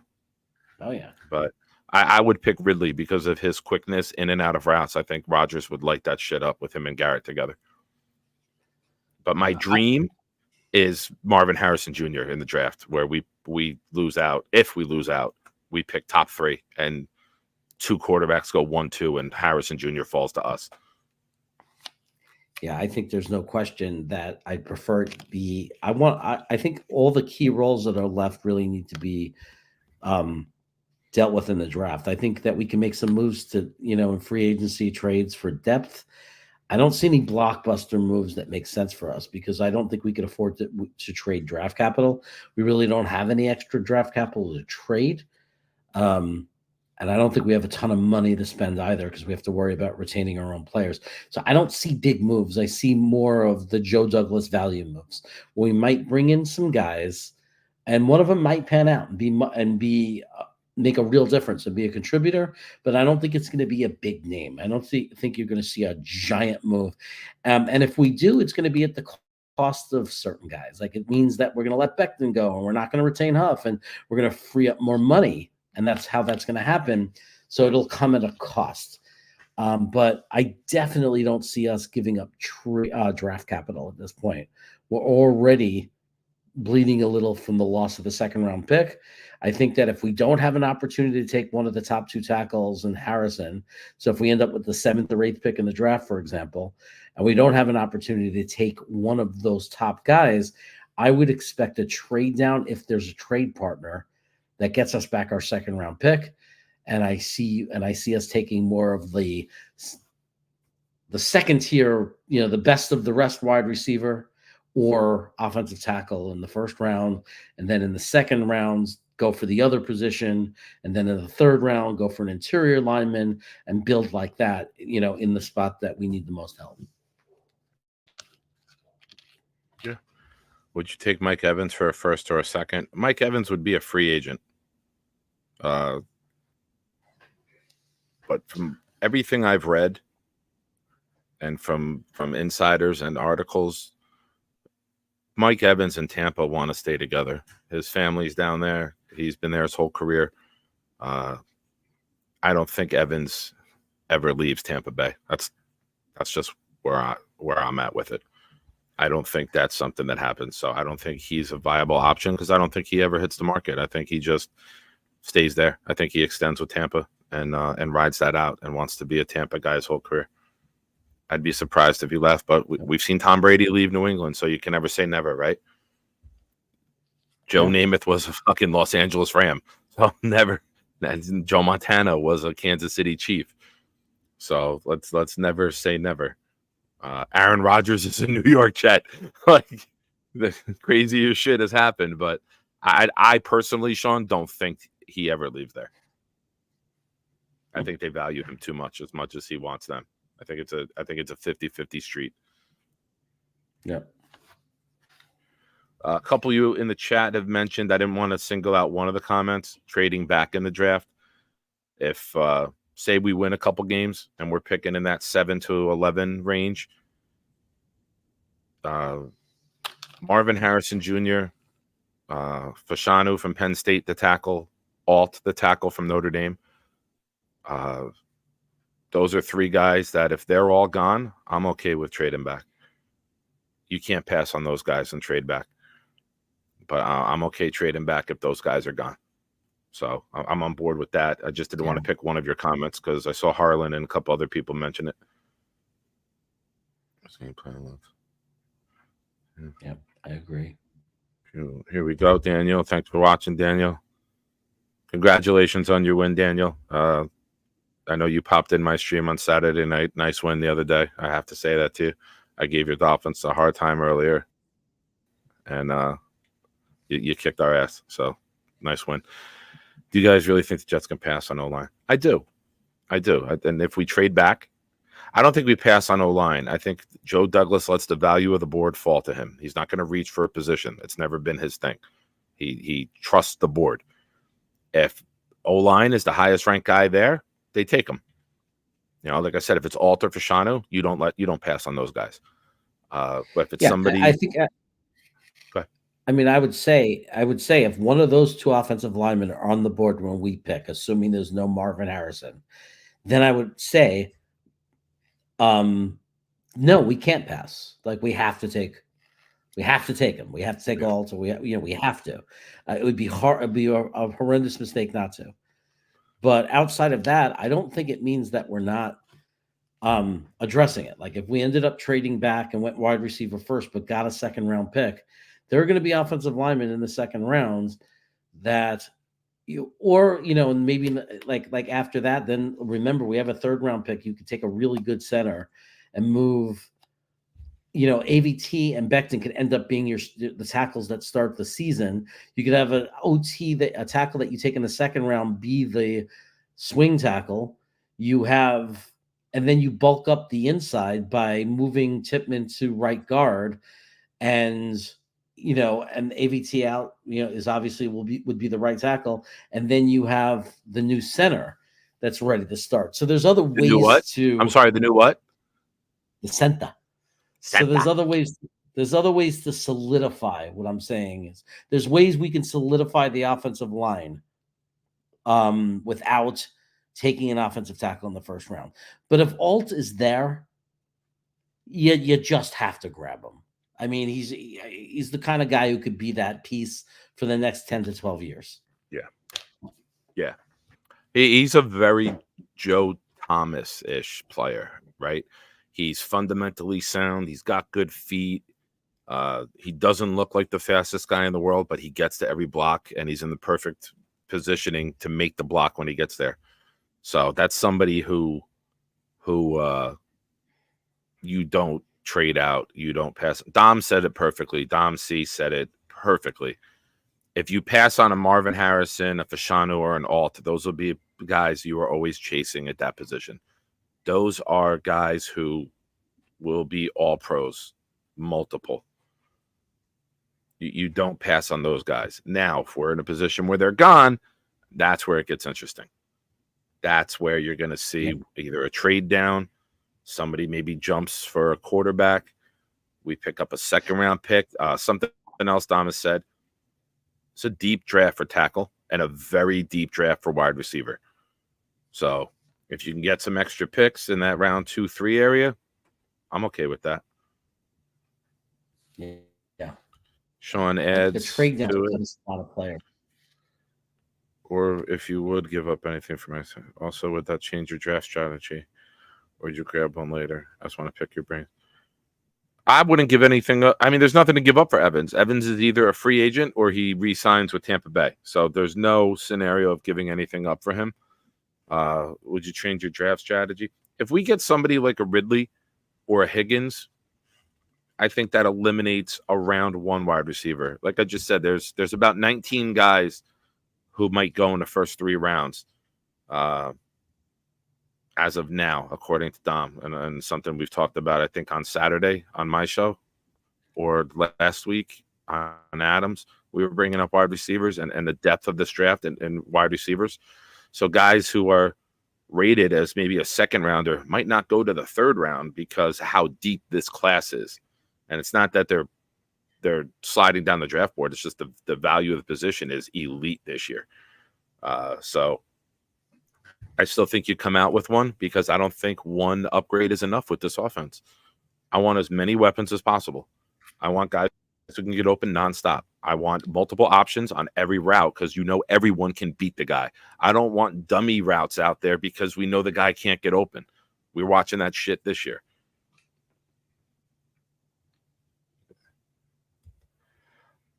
Wild Wave, if we pick 3, that's the sweet spot. Yeah. If we pick ahead of Arizona, that's the sweet spot. Marvin Harrison Jr. will go to Arizona. Chicago could take a quarterback.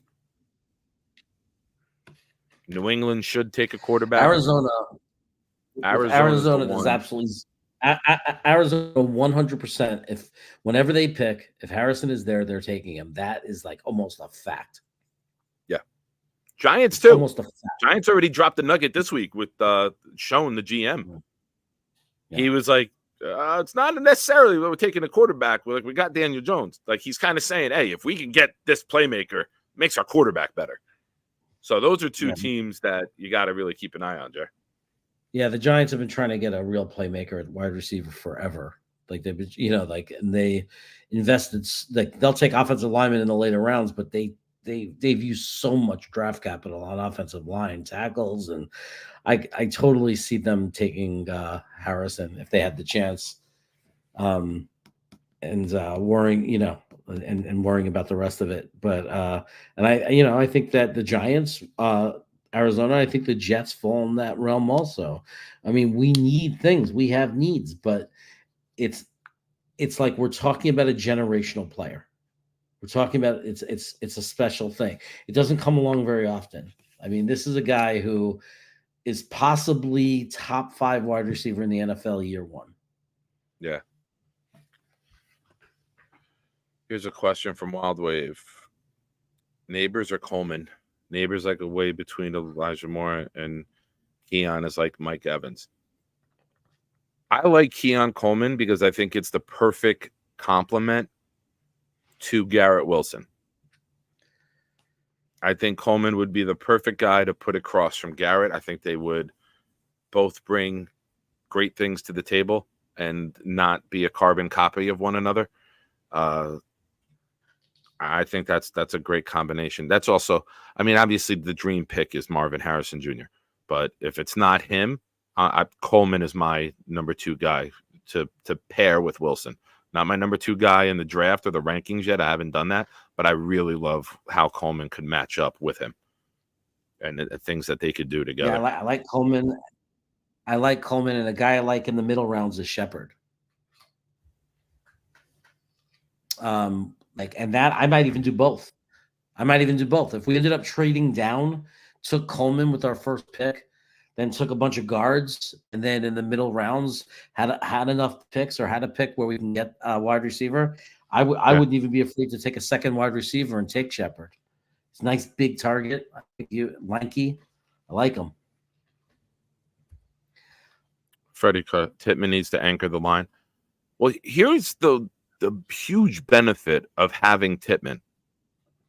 You can rank your interior O lineman on the board for round 3. Say we don't have a round 2 pick. Round 3 comes, and you have your centers and guards. You take your highest ranked guy, and then you can put Tittman at the other position.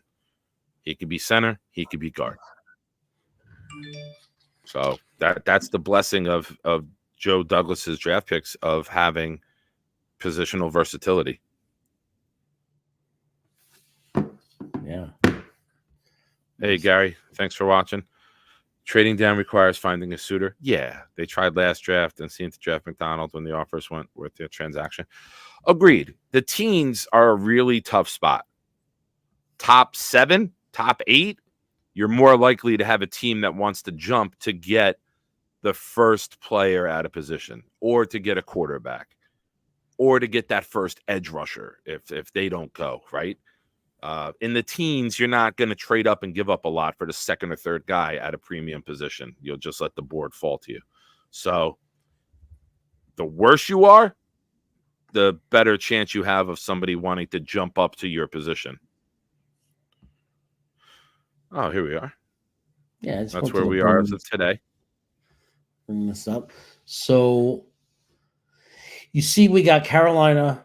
That goes to Chicago. There's nothing we could do about that. I don't think they're getting 3 wins this year. So I think that we have to concede that. Arizona, I think, is going to tank too. So I don't think there's any chance that either of those 2 teams pass us. But everything else, there's a chance. New England beats us, that gets them to 3. Then they need 1 more win, and they win the tiebreaker against us because they beat us twice. Right? And we already have the same amount of wins as all these other teams in front of us. We play Washington. If we lose to them, that takes care of that. No, tiebreaker is not head-to-head in the draft. In the draft, it's strength of schedule. That's why it's there to the right of games back. Strength of schedule is the tiebreaker for draft. And our strength of schedule is going to drop because we play Washington, we play New England. Our tough games are gone. Our Philly, our Kansas City. That's why we were so high. It came down from like 522 to 516 after the last game. So it actually came down with playing Miami, believe it or not. So the only way we're passing the Giants is if they win another game and we lose out. Like, we have to finish with a worse record than them. Well, Giants haven't had their bye yet. So right now, They have one more game played than us. They're 4-8. We're 4-7. Yeah, I see that. When they have their bye week, if we lose on the bye week and we're both 4-8, we would be ahead of them because we're at 5-16 and they're at 5-21. Right. The lower strength of schedule, percentage-wise, gets to Yeah. draft higher. Because Right. basically what it says was you played a worse schedule and had the same record. You're the worst team in terms of the draft. That's So if why you play Tampa Bay. That's why Tampa Bay is ahead of us. Yes, 100%. And then that's why the Chargers are after us. Because they're saying, oh, you played 5-28. You had a tougher schedule with this record. You're technically better than the team that had the weaker schedule with the weaker percentage with the same record. You know what I'm saying? Yeah. So And then it rotates in the next rounds. But the first round, that's where it's the big tiebreaker. Okay. So I think the Giants aren't a problem. I think that they've won 2 in a row. They're looking better. They're going to win a few more games. They're going to win more than we do. Right. I think Tampa, is going to win. Like, I think we're going to jump those guys, especially if we keep losing. And I think if we lose to Washington, we're going to jump them. So that gets us to like 5. The question is Chicago and New England. New England, because New England might only win one more game, and that might be us. And that's not going to be enough. You want New England to you want the Chargers to lose to New England this week. You want the wheels to come off for the Chargers. You want them to have an awful game, and you want New England to somehow beat them. Mm-hmm. You know, Washington, I'll pull up the schedules now, and we can do probabilities of, let's go here. Let's go Cardinals. We'll do the Cardinals remaining schedule real quick. Bang. Schedule. They got the Steelers at Pittsburgh. I don't see them winning that. Then they have a bye. Then they have the 49ers. Not winning that. They're at the Bears. So maybe one more win for them. But after that, they're at Philly and home for Seattle. So the best chance of them winning one of their remaining 5 is at the Bears. Next was the Patriots.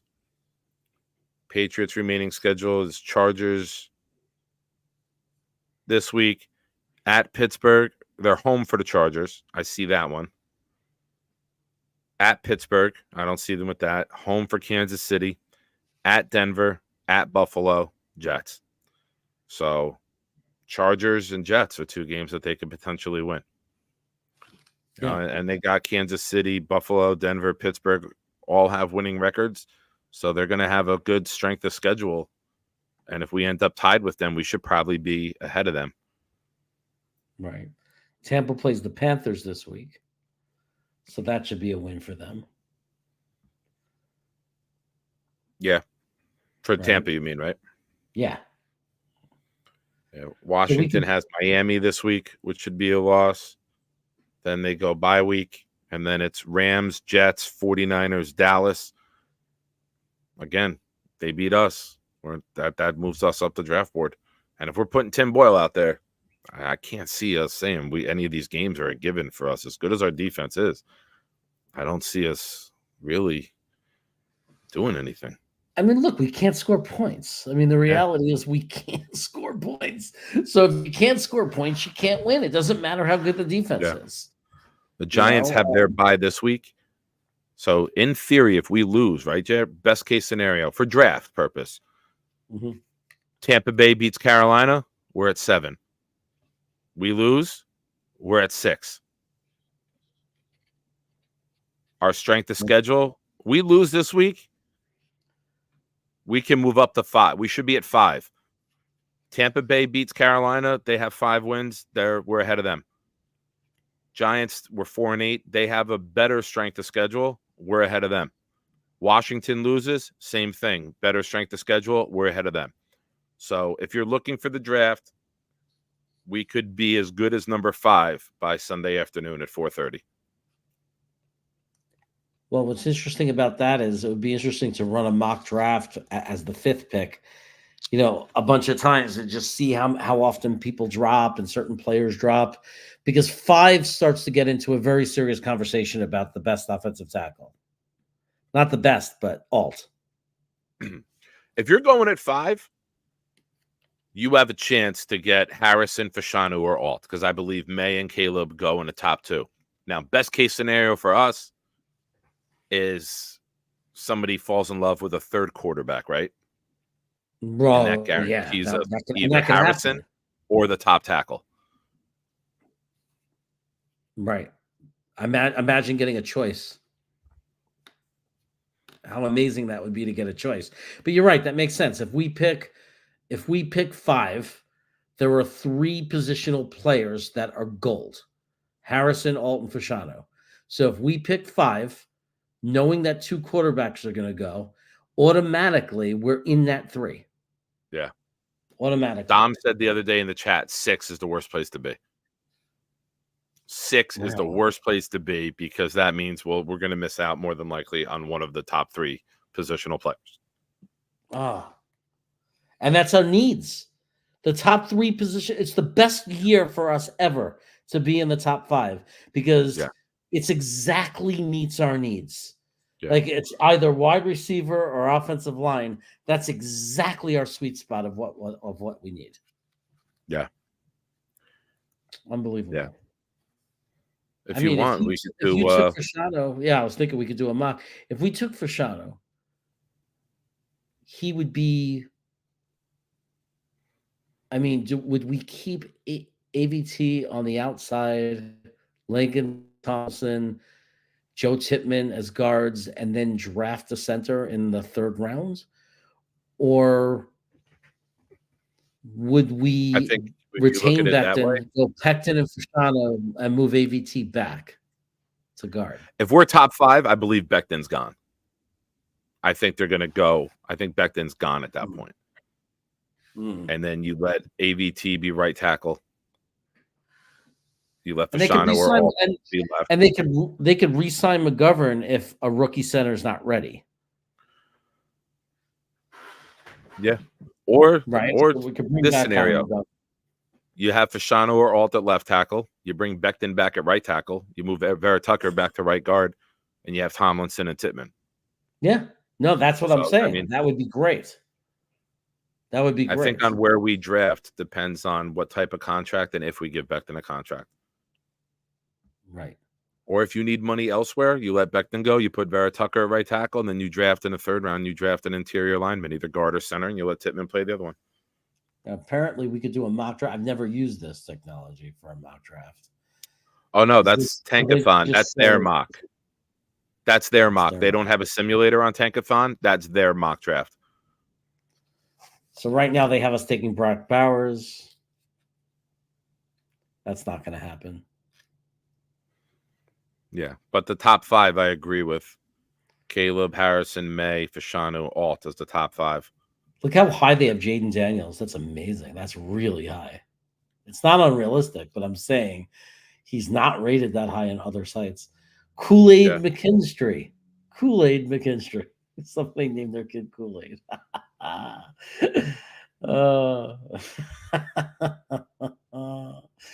Keon Coleman going 15th in this draft. I like Rome Ordunes also, by the way.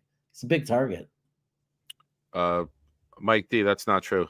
Head-to-head has nothing to do with draft positioning. It's not a tiebreaker. It's all strength of schedule. And if it's a tie of strength of schedule, it goes down to a coin toss. That's how the draft is determined. That has nothing to do with head-to-head play. Nothing to do with it with the NFL draft. If Jeremy goes back to the tank or the draft order, you can see right there. You can zoom in a little bit. Every tie, the lower strength of schedule has the better pick. Look, 464 for Chicago, and then 521 for the Giants and Washington. And then you get the 4 and 7. It goes 489, 516, 528, 537. Strength of schedule is the tiebreaker. Head-to-head has absolutely nothing to do with it. Well, it does in Washington and the Giants case, though. because they have the same strength of schedule, and it's Washington would get it because the Giants beat Washington twice. Modine, it should go by years without making the playoffs. That makes us number one.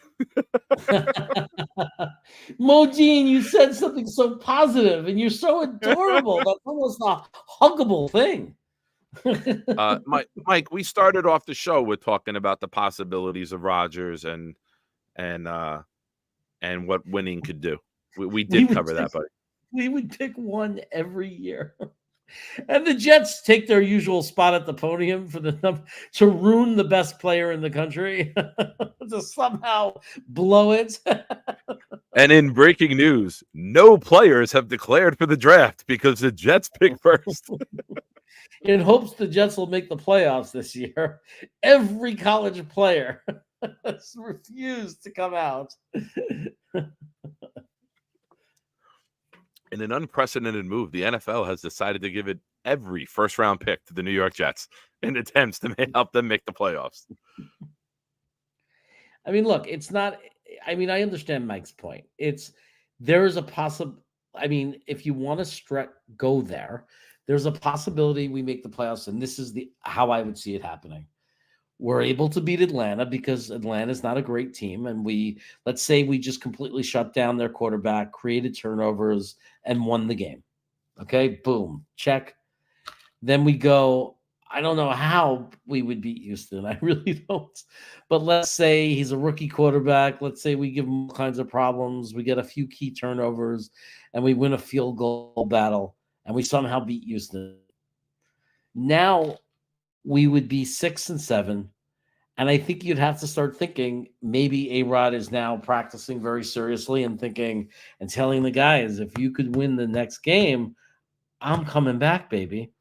And suddenly the Jets are thinking, maybe we could be 10-7. Maybe we can run the table because Aaron Rodgers is coming back. So that is how it would happen. Is it likely? I don't think so. Oh, that's evil. What? What? It says I'm back at $4.99. Get out of here. I swear to God. Somebody got mad at you. I don't know. Oh, the Rangers scored a couple of goals, pulled ahead. But let me $4.98. Let me see something. I'm now at $4.98. No. I'm losing something. Oh no, what the hell's going on? Get out of here. I swear to God. What is wrong with you people? I'm in YouTube Studio. Okay. Wait a second. Do I have any more? Oh man. Yeah, $4.98. What the hell? I know it's heartbreaking. It happens. Let me see if there's anything else. All right, we get to celebrate it again. That's all that means. Let me make sure that Brooklyn Brothers is See my positive spin on it? I just want to make sure that Brooklyn Brothers is following you.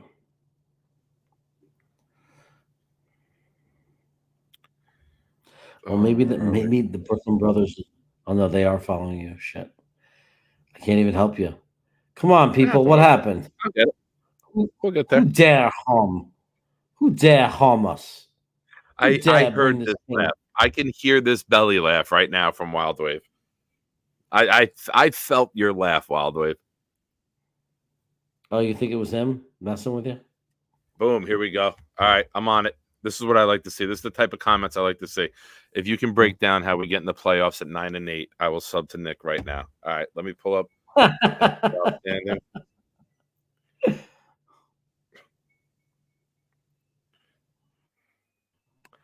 Boom, boom, boom. Let me bring it up. NFL. He ain't too proud to get it.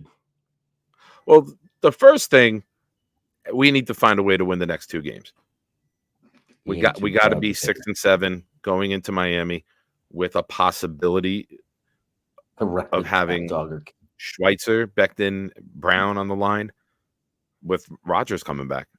That's the only way I think we can make a legitimate run at this. You win that, you lose that Miami game, and then you have Washington, Cleveland, New England as the final three. With Rodgers and co, those are all winnable. and you get to That's 9 not and what 8. he's asking, though. That's not what he's asking. What he's saying I know. is, I'm how on it. does I'm on it. 9 and 8 get us in the playoffs? I got it. I'm getting us to 9 and 8 first. No. Come on. No. Now, you look Just at the AFC explain it. North. God damn it. You fucking goddamn pain in the ass. The Browns are now on their third quarterback. They're going to lose some games. They're at 7-4. We beat them. We have a tiebreaker over them. They might not win 2 more games the rest of the year. They're playing in the division.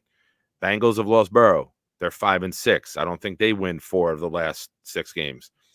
Steelers are 7-4, and they got some hope there. That's a team that's going to beat for the wild card. The Bills might be 9 and 8, might be 8 and 9. They have a very tough schedule left. We went through our gauntlet and won some of those games. The Bills can lose those games. You look in the AFC South. We beat the Texans. We have the tiebreaker over the Texans. You look in the West, the Broncos. We have the tiebreaker over the Broncos. So if we can get to 9 and 8, we can make it. We can make it, Mike, if we get to 9 and 8, because we'd have a tiebreaker over the Browns. We'd have a tiebreaker over the Texans, and we'd have a tiebreaker over the Broncos because we won those games head to head. Proud New York Jets fans. Mike D from the Beastie Boys. Give me a sub, bro. I just did it. Frank Soma, I got a question for you. Who makes the cutlets in your life? Is it grandma? Is it mom? Is it your sister? Who makes the best Tony cutlets? DeVito's mother. It's Tony DeVito's mother. She makes I chicken want to know cutlets who makes for the all best the Italiano. cutlets, Frank, when it's time for you to eat some cutlets, who's making you the best cutlets, Frank? I want to know, because I know, Frank, I know you're eating cutlets, baby. You're not ordering just from Villamonte. You're getting some cutlets. So you tell me who has the best cutlets. Miami Kid comes in, Miami Dolphin fan, to win the next 2 games. Zach has to be in the lineup. Boyle and Simeon give you no shot. I agree. I mean, I'm not going to say no shot. There's a way you could beat those teams because we're not playing the greatest teams in the world. But I agree that Zach gives us the best chance. Like, I think if you're really serious about winning the next 2 games, if I was Sal, I'd say, I don't care what the world says. And I'd say, you can fire me, go screw yourself, JD, or anyone who has anything to say about it. I want to win this game. If he truly wants to win, I want to win this game. You cannot tell me. There's no argument that can be made that Zach Wilson does not give the Jets the best chance to win that game. It's just a fact. I hate when I agree with you. Well, Knob, I look at it this way. Thank you, Mike. Mike D.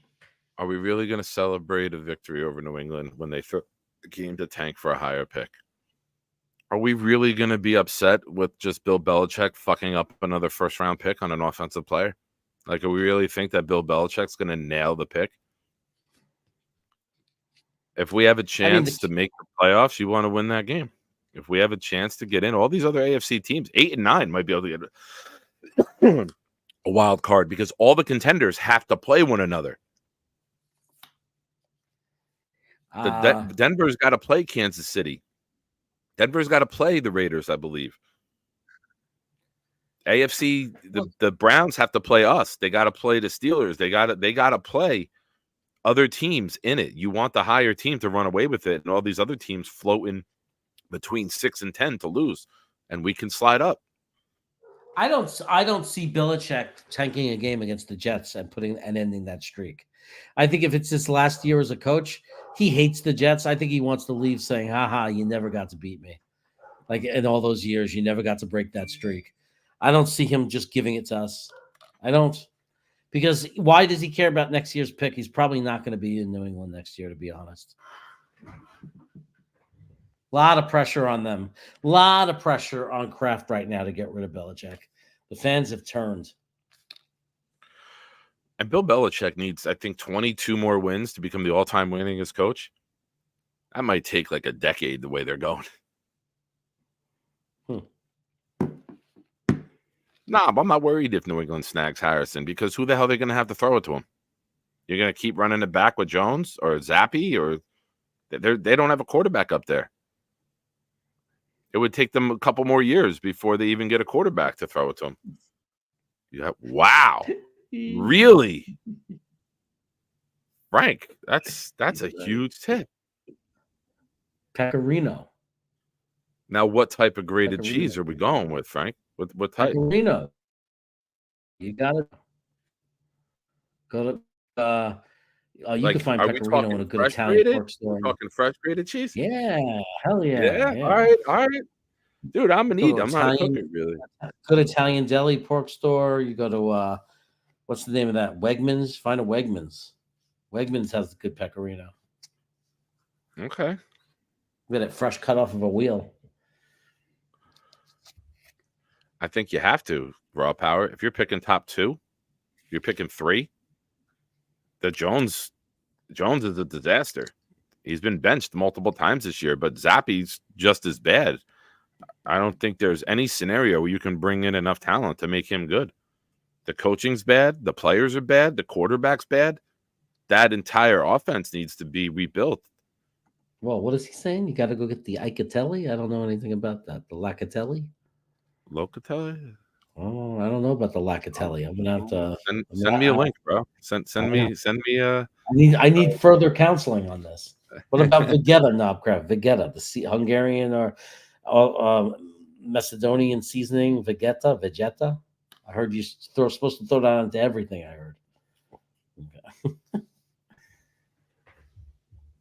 Oh, it's a pecorino. It's a kind of pecorino. Locatelli pecorino. Cool. That's good to know. I didn't know about brands or what to look for. I'm going to look for that. You know what I love, Knobcraft? One of my favorite cheeses when I'm at a really good deli counter is the La Gruyere Swiss. Oh my God. That's like the best cheese. Okay. Oh, Harlem knows. Nice Jewish man comes in with the Italian. See, Jews know Italian food very well. He's thumbs up. Jews know Italian food very well because we grew up in Brooklyn eating Italian food. like yeah. Well, go get some Italian. We'll have a nosh. Well, if that's the case, we'll go to Vino's. If that's the case, I grew up in Isla, New Jersey. I should know Indian food very well with that logic, right? Well, I mean, it depends if you want to go. I'm just saying, when you grow up in Brooklyn, you go into the good Jewish delis, like Mill Basin Deli, you'll see Italians and Jews. You go into the Italian restaurants, you'll see Italians and Jews and some Irish. And some Irish. Guys like a little Irish on top. Guys. No, I'm just kidding. The Irish Italians are the best looking people in the world. About 30, about years ago in the 80s, man, when the Italians and the Irish started hooking up and getting married and having kids, that's when we got some pretty spectacular looking people in the world. Thank you. It's the nicest thing you've ever said to me. Thank you. Irish, Italian, German sitting right here. Mm. With, I believe, a little bit of Scottish. Oh, a little Scottish. My wife has a little bit of Scottish in her.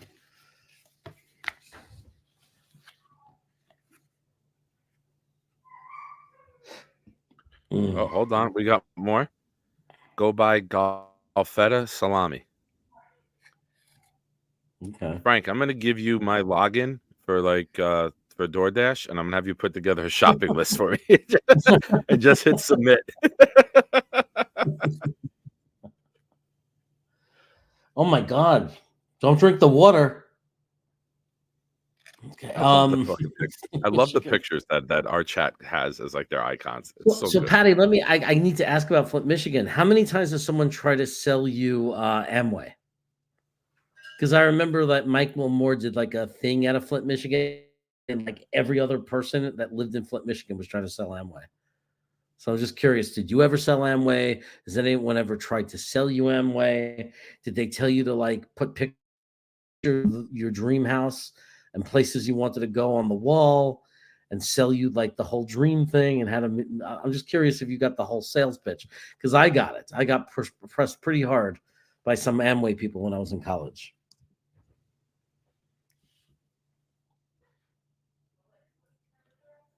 Yeah, you can't eat salami when you're Harlan's age, man.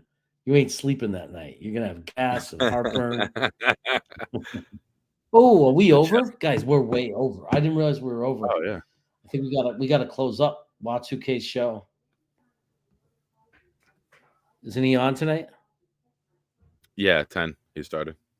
Yeah. Let's get everybody over there. Everybody. Wicker Sports Media. Am I saying it right? I Yep. always fuck it up. Yep, Okay. that's it. Wicker Sports Media is live right now. Adam, one of the great ranters. He's my biggest competitor, like for great rants, because he's a king of the rant. He's live right now. Go check him out. New York Sports Wicker Media covers all the sports. You guys know him. Go check out Adam. Support his channel. Support his show right now. We're gonna go. Any last words you want to say, Nick, before we run? I didn't realize it was so late. That's fine. I guess we got to talk about the game for a minute. Oh yeah, you got to find a way to control Bijan Robinson. He had a nice game last week, one of his better games. He had a touchdown rushing, a touchdown receiving. Our issue has been running backs and running game. So I'm curious to see Drake London against Sauce and Reed, what they do with Pitts. They haven't really used Pitts the way that anybody thought they would. He was a number 4 overall pick. I'm very interested to see how this game goes. I think we can rattle the quarterback. You're going to get a lot of dump offs to Bijan Robinson. If you want a gambling tip, bet the over on catches for Bijan and Breece Hall. I think both of those guys will feast in the pass game. I expect a low scoring game. I expect this game to maybe be like the Bears-Vikings game Monday, a 12-10, a 13-9, like just a fucking shit show. But hopefully our shit can be a little easier to get out than their shit. So, I think I'm rooting for us to win, but with Tim Boyle, I don't have much faith. I'm hoping maybe we can get something, a defensive touchdown, a short field, a great return by Gibson, something to just swing the game in our favor. I think the defense can keep it tight, and it's just going to come down who can make a play or not make the awful play at the right time, a timely interception or turnover. But for everyone else, thank you. I don't know what happened. Maybe some bots followed me, and then they got cleaned up. But if you get a chance when we're done, all the new names, Frank Soma, and then others here, Freddie Carr. If you search on YouTube, proud New York Jets fans, you'll see my pretty face, and I would appreciate a sub. And you available Friday night? You gonna hang out Friday? You got plans? Possibly a little bit. Gotta check with my wife. Okay. All right. 8:00 on my channel Friday night. We do a hangout. It's more of a laid back show. We'll discuss the Jets for like the first hour, and then who knows what type of topics we'll get into. You guys can bring up anything off topic, pop culture, different sports, positional rankings. I do a thing called the list. So sometimes it's sports related, sometimes it's pop culture, movies, TV shows, anything. So it's something a little different. So hang out, crack yourself a beverage, smoke a cigar outside, hang out with us, and have a good time on a Friday night. So thank you for watching, everyone. Thanks for your support. Thank you for those that did the super chat. And thanks to the awesome host, Mr. Jets Chaos himself. Thank you, Dick. And when you go to Watuche's channel, tell him Pride and Chaos sent you over. That's right. Mention to him that we sent you. Let him know that we care and that we love him. And we will go now. We'll leave you with this, and I'll see you tomorrow on Thursday. Thick of it. Take care, everyone. I like Hutchinson the best, and I don't think Linderbaum is worth a top 10 pick. Thibodeau slipped, and I am going to grab Thibodeau. The Giants took Khalil Elam. Good for them. Kenyon Green is a guarantee in my mind. He would be such a dream pick right here. Evan Neal is still on the board. I'm not going to pick him now. That 44 pick could be tight end. That 44 pick could be a good linebacker, a good safety. We could drop back one pick and pick up a second rounder for New Orleans. We got Jeremy loves a tight end.